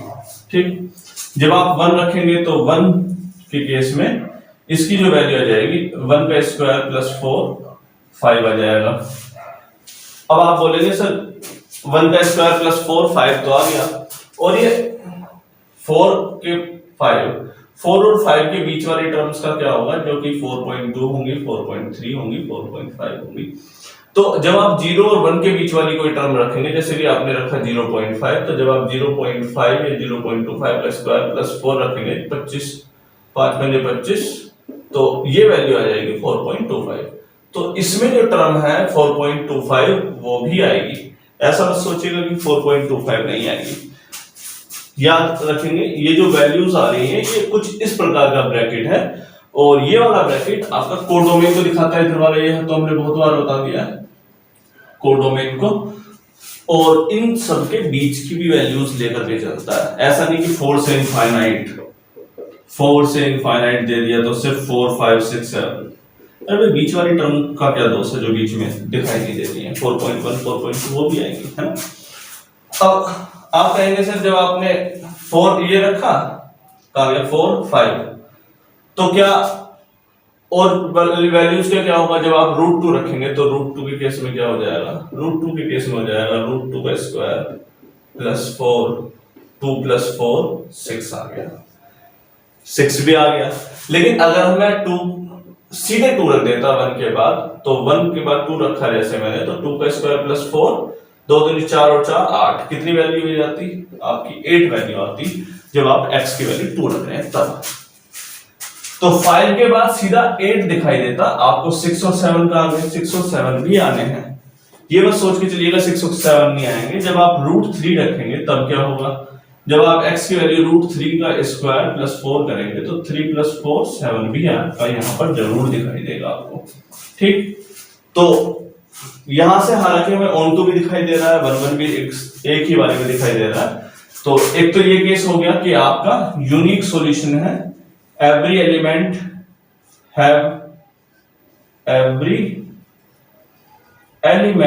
Of domain have unique solution या यूनिक आंसर, यूनिक सॉल्यूशन। ठीक, एक केस ये वाला बनता है। तो ये वाला केस 1 1 तो हो गया एक केस। अब इसकी रेंज भी देख लीजिए। रेंज क्या आ रही है आपकी, रेंज 4 से शुरू हुआ, 4 के बीच वाली टर्म भी आ गई 4.25 4.1 भी आ जाएगी। अगर आपको ऐसी कंफ्यूजन है सर 4.1 नहीं आएगा कभी भी, क्यों नहीं आएगा भाई, 4.21 4.1 रख दो, x² = 4.1 - 4 कितना आया 0.1, x निकाल दो स्क्वायर रूट में 0.1 यानी कि स्क्वायर रूट में 1/10 1/√10। तो 1/√10 में जो 10 आया है ये वाली टर्म आर प्लस में आ जाएगी, क्योंकि ये 0 से तो बड़ा ही है, 0 से बड़ा है तो 1/√10 रखने में हमें क्या आपत्ति है, 0 से बड़ा है बिल्कुल रख देंगे। आर प्लस बोला है ना, अगर आर की जगह इन्होंने इंटीजर बोल दिया होता, सपोज करें आर की जगह क्या दे दिया होता, इंटीजर दे दिया होता जेड प्लस, मुद्दा बिगड़ गया होता। फिर हम 0.5 √2 √3 ऐसी टर्म नहीं ले रहे होते, उस केस में जो आपका आंसर आ रहा होता वो आ रहा होता 4 के बाद 1 रखा तो 5, 2 रखा तो फिर आपका आ गया आंसर 8, फिर ये आंसर आ रहे होते। फिर जो इसकी रेंज आ रही होती 4 5 8 ऐसी कुछ आ रही होती, उस केस में इसका जो रेंज आती वो ये वाली नहीं आ सकती थी कोडोमेन के बराबर, तो ये ऑन टू नहीं होता। अभी क्योंकि इसकी जो रेंज आ रही है, रेंज भी वही आ रही है जो है 4 से इनफाइनाइट, तो इसका मतलब ये आपका ऑन टू भी है, ऑन टू भी है। क्लियर है बेटा? 1 1 और ऑन टू दोनों आपके प्रूफ हो गए। इसका एक और संभवतः उत्तर क्या हो सकता है वो देख लेते हैं। आई होप कि आपको ये समझ में आया हो कि हमने सारी टर्म्स निकाल ली हैं। एक आप fx1 = fx2 रख के देख सकते हो, हमें कोई इसमें आपत्ति नजर आती नहीं कि x1 का square plus 4 equals to x2 का स्क्वायर प्लस 4 से 4 कैंसिल हो जाएगा, x1 का स्क्वायर इक्वल्स टू x2 का स्क्वायर, दोनों के स्क्वायर सामने आए हैं तो इसका जो स्क्वायर रूट होगा वो भी सामने इक्वल हो जाएगा। अब ये मत बोलिएगा कि स्क्वायर रूट से प्लस माइनस भी आएगा, प्लस बेटा इसका आंसर प्लस माइनस में आता जरूर है, लेकिन प्लस माइनस में जब आएगा जब हमारी मर्जी होगी। हमने जो वैल्यूज बोल रखी है वो r प्लस में बोल रखी है, यानी कि हमारा डोमेन पॉजिटिव है। डोमेन कैसा है? पॉजिटिव, तो हम सिर्फ पॉजिटिव वैल्यू को ही लेकर के चलेंगे। आंसर नेगेटिव आएगा जरूर, ये हम मान लेते हैं कि ये भी नेगेटिव आ सकता है, ये भी नेगेटिव, लेकिन हमारी डोमेन तो प्लस है, हम तो प्लस को ही मान के चलेंगे। ठीक, तो ये केस यहां से भी आपका 1 1 प्रूफ हो सकता है, और ऑन टू के लिए तो आपको इसकी रेंज निकालनी ही पड़ेगी। और एक और केस बन सकता है कि आप इस केस में अगर हमने 1 1 और ऑन टू प्रूफ कर दिया, लेकिन अगर आप अब भी कहें कि सर इसमें क्लैरिटी का अभाव है या कुछ समस्या है कि नहीं आ रहा है समझ में, तब ऐसे सवालों को अगर हम चाहें तो ग्राफ बना करके भी आसानी से चेक कर सकते हैं। फॉर एग्जाम्पल ये जो कर्व दिया हुआ है वो दिया हुआ है fx = x² + 4, और आप इसको ग्राफ पर उतारने की भी कोशिश कर सकते हैं कि x एक्सिस है, ये आपकी y एक्सिस है। x एक्सिस पर y की वैल्यू 0 होती है और y एक्सिस पर x की वैल्यू 0 होती है। y = x² + 4, एक बार आप x की वैल्यू मिनिमम तो 0 रखेंगे, कम से कम यहां से शुरुआत होगी। x की वैल्यू जब आप 0 रखेंगे तो 0 का स्क्वायर प्लस 4, तो y की वैल्यू 4 आ जाएगी आपकी। कितनी? 4 आपकी y की वैल्यू आई है 4 5 6 7 8 9 10 11 12, यहां तक की देख लेते हैं बस। ये 0 1 2 3 4 5 6 7 8 9 10 11 12, ठीक। 0 रखी तो आपकी y की वैल्यू कितनी आई है 4। जब आपने x की वैल्यू 1 रखी होगी तो y की वैल्यू कितनी आ जाएगी 1 का स्क्वायर प्लस 4, 5 आ गया। ये आ गया आपका 5, ये लीजिए ये वाला पॉइंट आ गया। जब आपने 2 का स्क्वायर रखा या √2 का स्क्वायर रखा, हम बेटा जो वैल्यूज रखेंगे वो याद रखिएगा, हम इस अपनी डोमेन के आधार पर रखेंगे। आपको √2 रखना है √2 रख दो, 0.1 0.5 रखना है तो 0.5 रख सकते हैं, कोई दिक्कत नहीं है।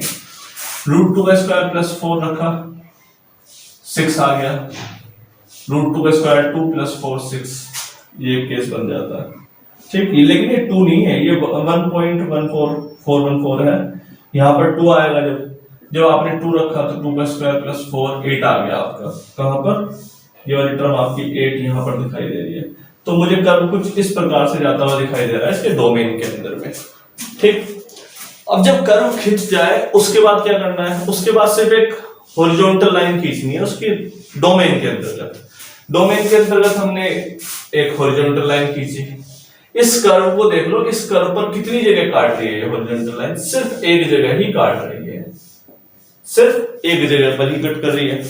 अगर कोई भी हॉरिजॉन्टल लाइन किसी कर्व में या किसी फंक्शन के ग्राफ में उसे सिर्फ एक जगह पर काटे तो 1 1 हो गया। आप इस तरीके से भी एग्जाम में सॉल्व कर सकते हैं कि हाँ ये 1 1 है, ये एक तरीके में आपके आता है, ठीक।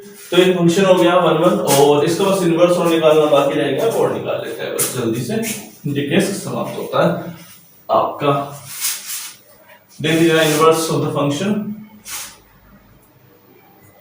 एफ एक्स दिया हुआ है आपका एक्स स्क्वायर प्लस 4, इसको हम मानेंगे y equals to x square plus 4 और एक्स स्क्वायर की वैल्यू आ जाएगी y माइनस 4 और x की वैल्यू आ जाएगी वो आ जाएगी स्क्वायर रूट में y माइनस 4।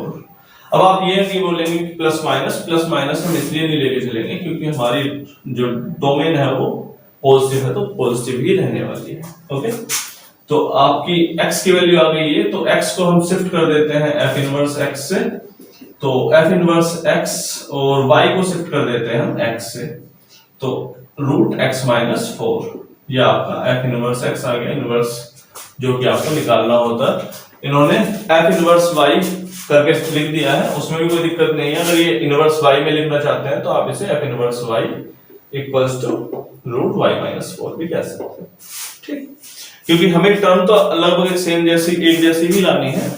आमतौर पे इनवर्स रखने के लिए x को f इनवर्स x से शिफ्ट कर देते हैं और y को x से शिफ्ट करते हैं, इस बात को याद रखेंगे। ठीक, चलिए आगे बढ़ते हैं। ये वाला केस हो गया क्वेश्चन नंबर 8। क्वेश्चन नंबर 9 की तरफ चलते हैं।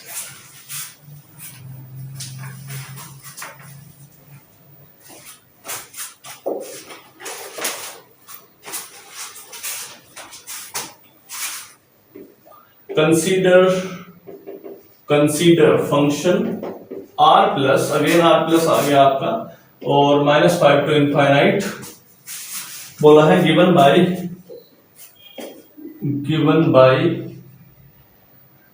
f(x) equals to 9x square plus 6x minus 5। ठीक, so that function is inversible with, so that function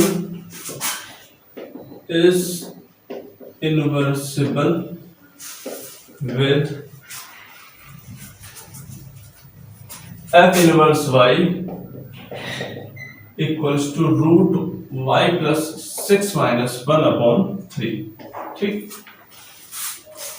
ये केस दिया हुआ है और इस प्रकार के सवालों को करने के लिए एक तो हम 1 और 1 जिसमें हमने ऑलरेडी 3-4 प्रकार के मेथड पढ़ लिए हैं कि 1 कैसे प्रूफ करना है और 1 कैसे आप ग्राफ से कर सकते हैं और वैल्यूज रख के भी पुट करके देख सकते हैं। तो इस टाइप के क्वेश्चन को हम एक नए मेथड से करते हैं। इस बार हमने एक मेथड पढ़ा था, याद हो आपको अगर, कि अगर हम g ऑफ f(x) f निकालें और अगर ये आइडेंटिटी फंक्शन आता है, आइडेंटिटी फंक्शन यानी कि ix आ जाए या iy आ जाए, आइडेंटिटी फंक्शन आपका आता है तब g जो होता है g is inverse of the function, g is inverse of function, ये केस में बनता है। और अगर g ऑफ f ix आता है और f ऑफ g भी iy आ जाता है, तब ये वाला केस इनवर्सिबल फंक्शन का है। एक ये वाला केस भी फंक्शन इनवर्सिबल फंक्शन को प्रूव करने के लिए बन जाता है। ठीक, एक इस तरीके से भी हम किसी सवाल को कर सकते हैं कि g ऑफ f(x) और g ऑफ y निकाल लें और उस केस को आप प्रूव करते हैं। तो इस केस को कर लेते हैं, पहले x और y की वैल्यू निकाल लेते हैं और जब देखते हैं कि हमारा इसमें g तो दिया ही नहीं है सर, g निकाल लेते हैं, क्या दिक्कत नहीं दिया तो क्या होगा। तो f(x) दिया हुआ है आपका 9x square plus 6x minus 5। अगर मैं इसे ठीक से देखूं तो ये लिखा हुआ है ax square 3x square plus 2ab, ठीक से देखो, a square plus b square. अगर मैं इसमें सिर्फ 1 का स्क्वायर जोड़ दूं और 1 का स्क्वायर घटा दूं तो इसमें कोई अंतर थोड़ी पड़ा। एक्चुअल में ये लिखा हुआ है 3x का square plus 2ab plus b square, a square plus b square minus 1 minus 5। इसे ठीक से देखा जाए तो ये a प्लस b का होल स्क्वायर लिखा हुआ है 3x प्लस 1 का whole square minus 1 minus 5 minus 6 equals to ये y लिखा हुआ है। हम इसे y मान के चलेंगे एक अलग टर्म जो कि आपका फंक्शन gx को या gy को दिखा देगी। ठीक, तो यहां से अलग कर देते हैं, 6 को इधर ले जाए तो ये टर्म आई y plus 6 equals to 3x plus 1 का होल स्क्वायर। हम दोनों तरफ स्क्वायर रूट लेंगे, स्क्वायर रूट लिया तो 3x plus 1 square equals to square root में y प्लस 6। तो यहां से आपका एक टर्म आ जाएगी 3x equals to root y plus 6 minus one. अगर आपको x निकालना है तो वो आ गया आपका रूट वाई प्लस 6 -1/3।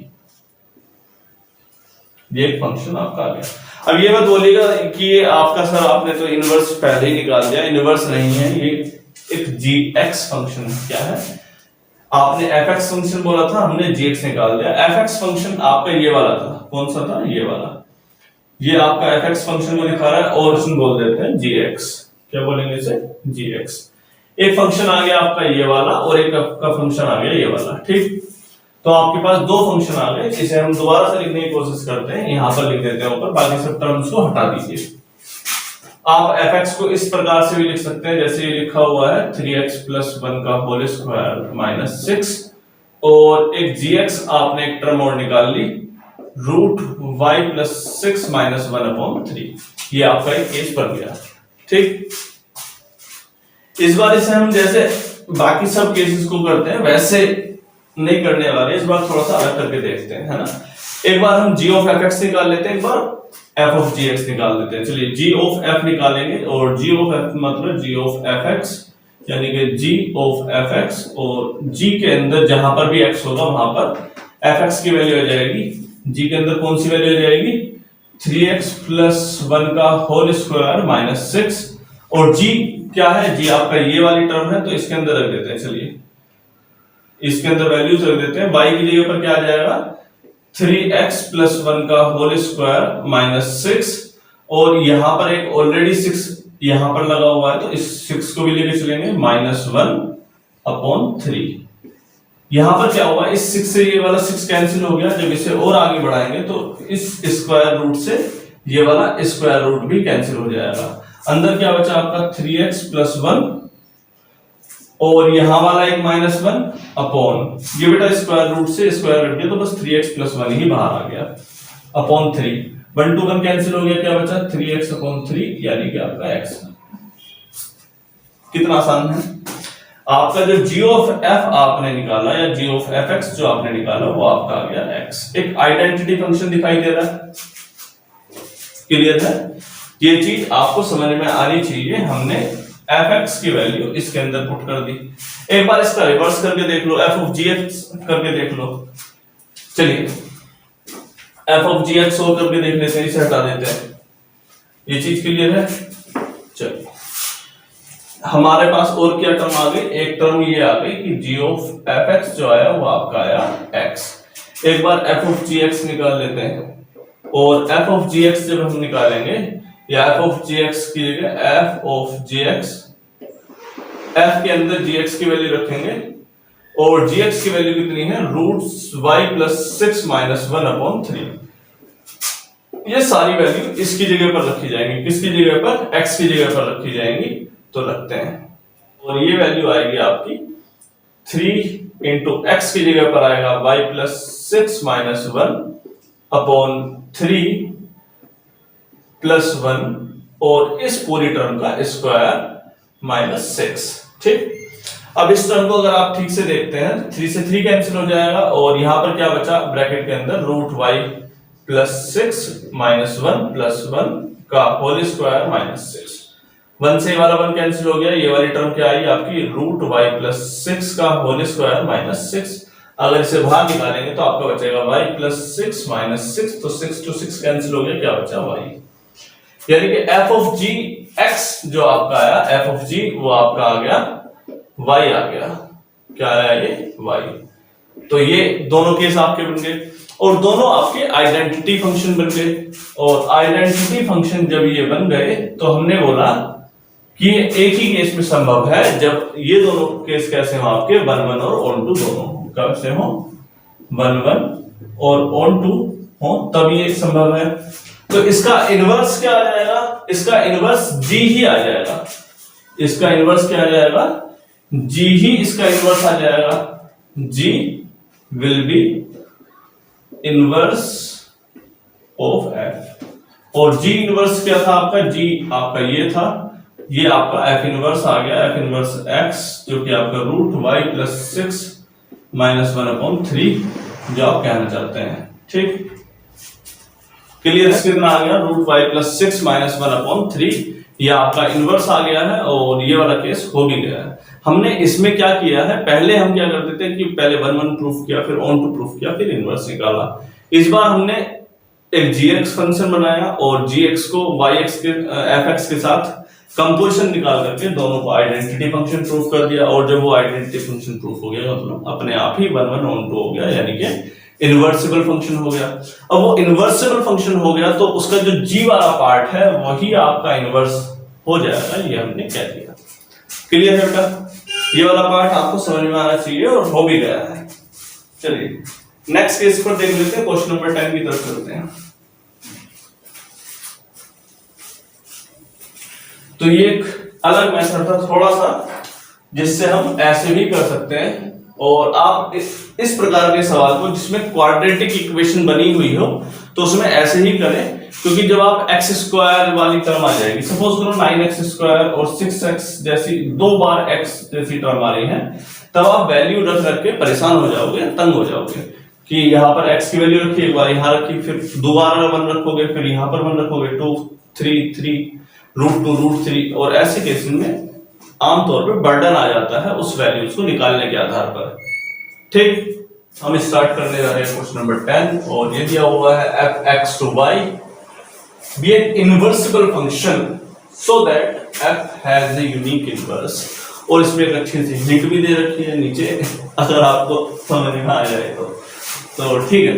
देखते हैं, यूनिक इनवर्स होने का मतलब ये कहना चाहता है कि कोई फंक्शन है f(x), तो इसका बस एक ही इनवर्स फंक्शन होगा, मान लेते हैं gx। इसने बोला इसका एक ही इनवर्स फंक्शन होगा, ये इन्होंने बोला। इसने प्रॉपर्टी क्या दी है, इन्होंने बोली कि ये इनवर्सिबल फंक्शन है। इनवर्सिबल फंक्शन है मतलब इसे इनवर्स किया जा सकता है का मतलब 1 और ऑन टू है। 1 और ऑन टू हमें कुछ प्रूफ करने की जरूरत नहीं है, ऐसे किसी तर्क को लेने की भी आवश्यकता नहीं है। एक ही केस आया सामने। ठीक, अब इसके बारे में अगर हम ध्यान से देखें कि लेट करते हैं हम g1 and g2 are 2 inverse function of function f1। ठीक, मान लेते हैं। इन्होंने बोला कि यूनिक सॉल्यूशन आएगा, यानी कि एक ही इसका इनवर्स आएगा। हमने किया कि ऐसा करते हैं, एक नहीं लेते हैं, 2 ले लेते हैं। 2 की जगह आप चाहो तो 3 ले लो, 4 ले लो, कोई दिक्कत नहीं है। फिर आपने बोला कि ऐसा करते हैं, जब इनवर्स फंक्शन है तो इनवर्स फंक्शन की एक और प्रॉपर्टी होती है कि उसका g ऑफ fx जो आता है वो आता है g ऑफ fx x ही आ जाता है।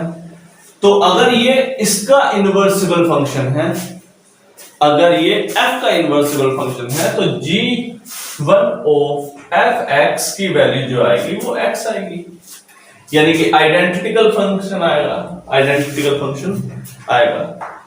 अगर g2 इसका इनवर्सिबल फंक्शन है, g2 ऑफ fx क्या आएगा, वो भी आपका आइडेंटिकल फंक्शन आएगा, आइडेंटिकल फंक्शन आएगा। अगर दोनों ही आइडेंटिकल फंक्शन आने हैं तो क्या ये दोनों इक्वल नहीं होंगे? हो गए। तो g1 ऑफ fx और g2 ऑफ fx। ठीक, यहां पर एक और प्रॉपर्टी सामने आती है जो हमने बताई है। वो प्रॉपर्टी क्या है? जनरली f ऑफ g और g ऑफ f बराबर नहीं होंगे। जनरली f ऑफ g और g ऑफ f बराबर नहीं होंगे। ये हमने एक बार प्रॉपर्टी पढ़ाई थी आपको। अगर f ऑफ g इक्वल होता है g ऑफ f के, उस केस में हमने बोला था कि g will be the inverse, g will be the inverse, inverse. ठीक, तो आप इसमें कंपेयर कर लीजिए या जैसे भी आप देखना चाहें, दोनों आपके आइडेंटिकल फंक्शन आ गए, और उस केस में g1 की जो वैल्यू आएगी वो g2 के बराबर आएगी, जब ही ये केस संभव है कि आइडेंटिकल हो। यानी कि g1 equals to g2 equals to g which will be inverse of f। Actual में एक थ्योरेटिकल कॉन्सेप्ट है, एक क्वेश्चन की तरह मत लीजिए, एक कॉन्सेप्ट है जो आपको आगे चल के इस्तेमाल करना पड़ेगा जब आप क्वेश्चन करेंगे तब।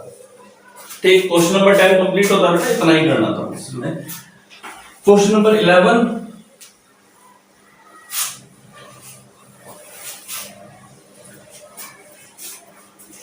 क्या कहता है, देख लेते हैं। क्वेश्चन नंबर 11 क्या कह रहा है,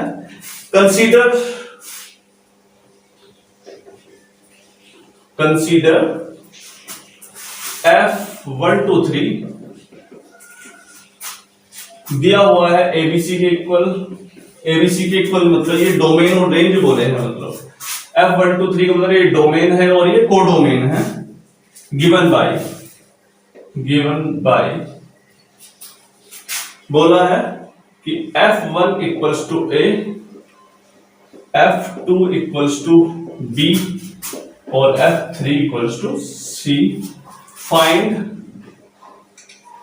F inverse and so that F inverse of inverse is F। ये एक केस बनता है और ये केस मुझे अच्छा लगा है। ठीक है, केस लिख लेते हैं हम पहले, इसका डायग्राम बना लेते हैं कि हमने डोमेन क्या डाला है। डोमेन डाला है आपने 1 2 और 3 और आपकी जो रेंज इन्होंने दिखाई है, रेंज बताई है A B और C।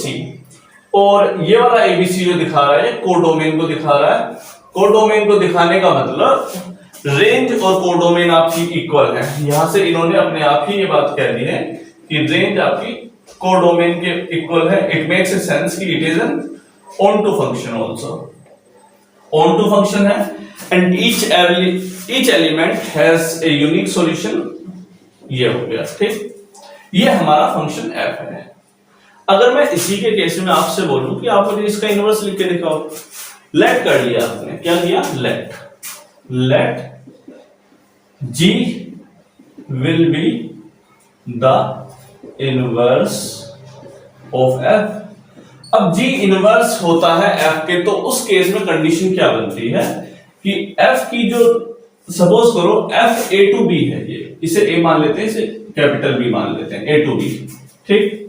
f a to b, तो जो g होगा वो डिपेंड करेगा किस पर, b to a पर, यानी कि जो इसके कोडोमेन वाला हिस्सा था वो इसमें आ गया, रेंज वाला हिस्सा था वो इसमें आ गया और डोमेन वाला हिस्सा इसमें आ गया। तो डोमेन टू रेंज हम चेंज कर देंगे। इसका मतलब क्या हुआ कि जब आप g के अंदर a की वैल्यू रखोगे तो उसकी वैल्यू कितनी आ जाएगी, 1। g के अंदर b की वैल्यू रखोगे तो उसकी वैल्यू कितनी आ जाएगी, 2। और g के अंदर c की वैल्यू रखेंगे तो आपकी वैल्यू आ जाएगी 3। ये केस क्लियर है। हमने क्या किया, इसके डोमेन और रेंज को शिफ्ट कर देते हैं इनवर्स फंक्शन में, बस इतना ही तो करना होता है। हमने इनवर्स फंक्शन में इसके डोमेन और रेंज या कोडोमेन और डोमेन की वैल्यू को सिर्फ शिफ्ट कर दिया है, वही करा है हमने यहाँ पर। इस वाले हिस्से को इधर लेकर चले गए, इस वाले हिस्से को इधर लेकर चले गए। अगर g के लिए चर्चा करें तो ये आपका डोमेन वाला पार्ट हो जाएगा और ये आपका रेंज वाला पार्ट हो जाएगा जब हम वैल्यू रख देंगे उसके बाद। यहां पर ये कोडोमेन वाला पार्ट है। बहुत हल्की लैंग्वेज में समझा रहे हैं, समझ में आना चाहिए। और g आपने क्या माना है, g will be the inverse. तो आप g को क्या कह सकते हैं, g को आप f इनवर्स कह सकते हैं। तो f inverse of a equals to 1, f inverse of b equals to 2 और f inverse c equals to 3। ठीक, ये क्लियर है। चलिए इसके आगे बढ़ते हैं। कहां से आता है, यहां से कहीं से भी नहीं हो सकता। जगह कहां है, जगह यहां पर बना लेते हैं थोड़ी सी। अब लेट कर लिया, अब हमें क्या निकालना है, f इनवर्स का भी इनवर्स। हमने मान लिया कि लेट कर लेते हैं, let h will be inverse of g। Let क्या कर लिया, h will be inverse of g का इनवर्स है h। g का इनवर्स होने का मतलब g का जो डोमेन वाला पार्ट है वो इसकी रेंज का काम करेगा h के लिए, और जो रेंज वाला पार्ट है वो इसकी डोमेन का काम करेगा। अगर g आपका b to a है तो h के लिए क्या हो जाएगा, a to b हो जाएगा। और अगर आप h के लिए लिखना चाहते हैं तो h के लिए इसकी रेंज क्या है, इसकी रेंज है 1 2 और 3, तो ठीक है इसकी रेंज, इसकी डोमेन हो गई h1 की वैल्यू कितनी दिखा रखी है a, h2 की वैल्यू कितनी दिखा रखी है b और h3 की वैल्यू कितनी दिखा रखी है c। ठीक, ये g का भी इनवर्स है, यानी कि इनवर्स का भी इनवर्स है। और g आपने क्या बोल रखा है, g आपने बोल रखा है f इनवर्स। ठीक है, मैं फिलहाल यहां पर एरो दिखा करके f इनवर्स भी लिख देता हूं। अब इस चीज को आप ऑब्जर्वेशन में रख के देखो, क्या ये वाली टर्म और आपकी ये वाली टर्म एक जैसी दिखाई नहीं दे रही है आपकी, ये वाली जो टर्म दिख रही है। ये जो h है, h एक्चुअल में लिखा हुआ क्या है, ये f इनवर्स ऑफ इनवर्स लिखा हुआ है। f इनवर्स का भी इनवर्स और उसके अंदर की वैल्यू है 1 और उसकी वैल्यू दिखा रखी है a। f inverse of inverse की अंदर की वैल्यू है 2, उसकी वैल्यू दिखा रखी है b। f inverse of inverse के अंदर की वैल्यू 3 और उसकी वैल्यू दिखा रखी है c। और यही वैल्यूज आपकी फंक्शन fx की आ रखी हैं। तो ये आसानी से आपने प्रूफ कर दिया। एक बार आपको g लेना है, एक बार आपको h लेना है, तो हमें ये पता चला कि जो h है वो आपका फंक्शन f ही है। h क्या है, आपका फंक्शन f ही है। तो एक चीज यहां से क्लियर हो गई कि हमारा जो फंक्शन है h, दैट इज हमारा फंक्शन है f। ठीक, तो f inverse of inverse equals to f। चलिए, आपको प्रूफ कैसे करना है, प्रूफ करने के लिए आपको तीनों टर्म लेकर के और उनकी वैल्यू पुट करके दिखा देनी है। चलिए, हो गया ये केस समाप्त हो गया। और नेक्स्ट केस क्वेश्चन नंबर 12 की तरफ चलते हैं।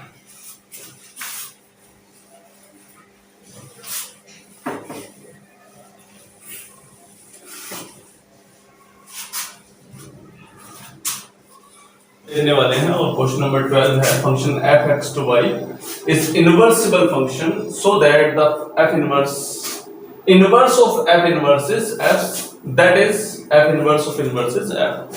एक फंक्शन दिया हुआ है आपका f जो कि आपका x to y है। लेट कर लेते हैं, late g be the inverse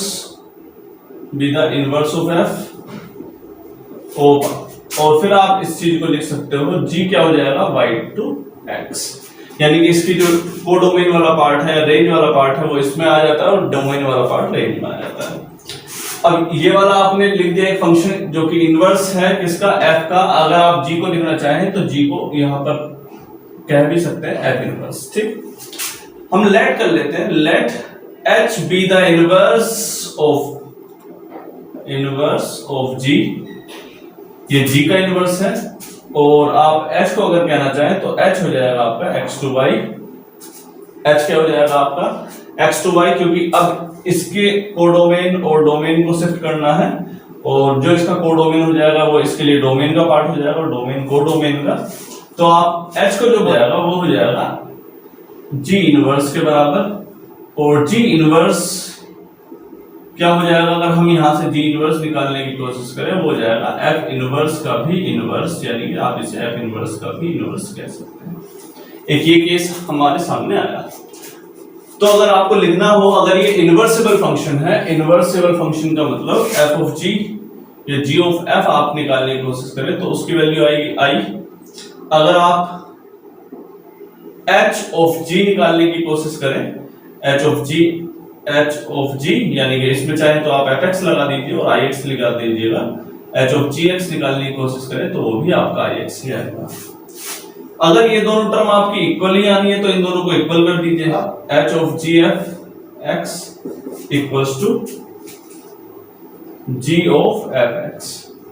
यहां से सीधे सीधे कंपेयर हो सकता है। आपको प्रॉपर्टी याद होगी कि f of g of f के कभी भी बराबर नहीं होता, लेकिन अगर बराबर हो जाए, अगर ये बराबर हो जाए f of g of f के बराबर हो जाए, तो उस केस में g क्या होता है, इनवर्स फंक्शन हो जाता है। ठीक, तो यहां से कंपैरिजन में हमें साफ दिखाई दे रहा है कि h जो हो जाएगा आपका f के बराबर आ गया, h इक्वल आ जाएगा आपका f के, और h जो आपने लिखा है वो लिखा है f इनवर्स ऑफ इनवर्स, और ये आपका f। ठीक, तो इसमें जो हमने प्रॉपर्टी इस्तेमाल करी, एक तो आपकी डायरेक्टली यूज होने वाली प्रॉपर्टी है कि इनवर्स में डोमेन और कोडोमेन, इन दोनों को आपने शिफ्ट किया है। पहली प्रॉपर्टी ये इस्तेमाल हुई है यहां पर, और एक प्रॉपर्टी आपकी आइडेंटिटी फंक्शन वाली इस्तेमाल हुई है। बस ये दो प्रॉपर्टी का इस्तेमाल करके हमने ये प्रूफ कर दिया है। आइडेंटिटी फंक्शन के केस में हमने इन दोनों को इक्वल किया और ये यहां से डायरेक्ट h जो है आपका f के इक्वल आ गया, क्योंकि इसका पहला वाला पार्ट इसका दूसरा वाला पार्ट इक्वल है, तो वो आपके काउंट नहीं होंगे। जैसे हम कहते हैं कि अगर a टू b इक्वल है b टू c के, तो हम यहां से a और c को लेकर के चलते हैं और b वाले पार्ट को खा जाते हैं। यही वाला पार्ट यहां पर हुआ है। g वाला जो पार्ट है वो वाला पार्ट गायब हो जाएगा, आप h और f के लिए इसे लेकर के चलेंगे। ठीक, तो ये क्वेश्चन नंबर 12 आपका कंप्लीट हो गया बेटा। क्वेश्चन नंबर 13 पे चलते हैं।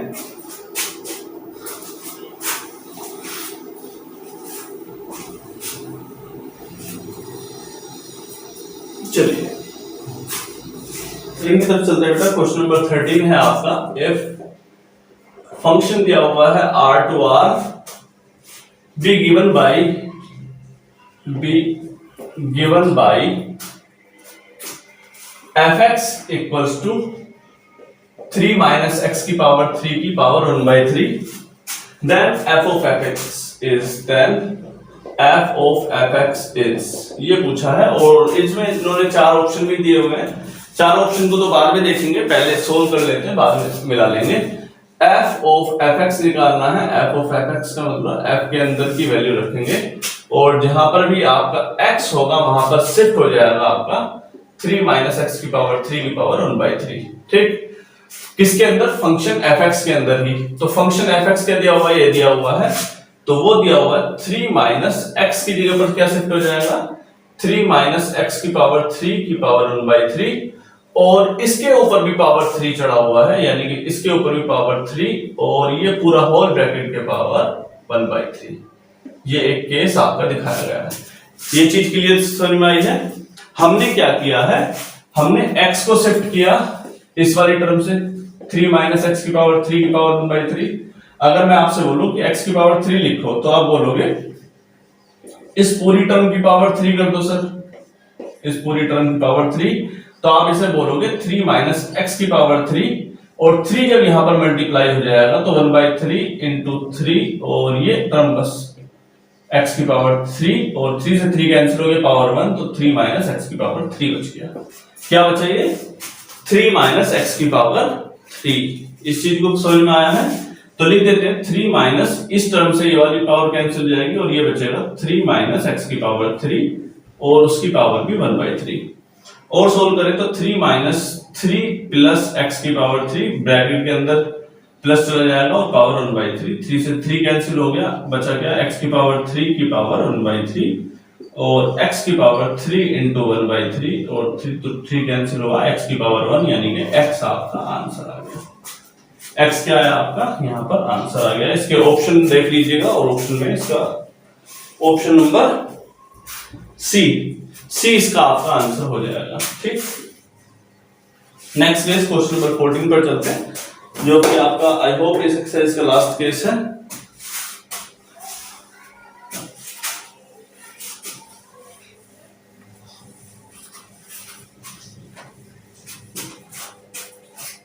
देखते हैं बेटा। और function r minus 4/3 to r be a function defined as the fx equals to 4x upon 3x plus 4.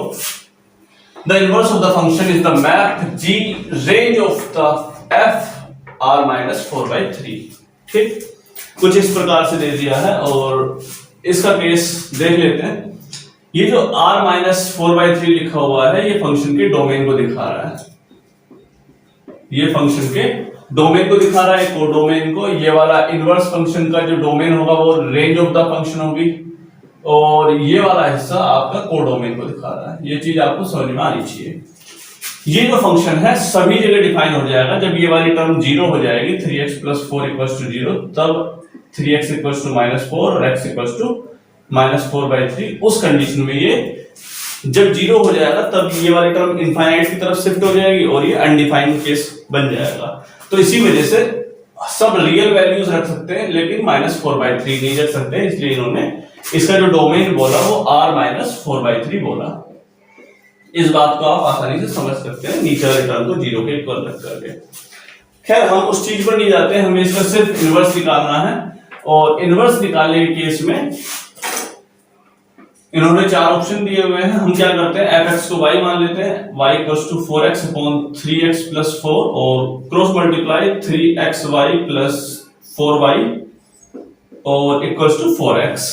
x वाले टर्म को एक तरफ ले जाइए, 4y equals to 4x minus 3xy और यहां से x को अलग कर लीजिए, x आपका अलग हो गया तो क्या अंदर बचा, यहां पर बचा 4 minus 3y equals to 4y। तो x को अगर आप ठीक से देखेंगे तो क्या बचा, 4y upon 4 minus 3y, 4y minus 3y ये आपका केस बन गया है, 4y minus upon 4 minus 3y। अब यहां पर हम शिफ्टिंग क्या करते हैं, x को f इनवर्स x से शिफ्ट कर दीजिए और y को x से, तो आपका ये f इनवर्स x लिखा हुआ आपको सामने मिल जाएगा, f inverse x equals to 4x upon 4 minus 3x। ये आपका एक केस बना f इनवर्स x का। इसके ऑप्शन आप चेक कर सकते हैं।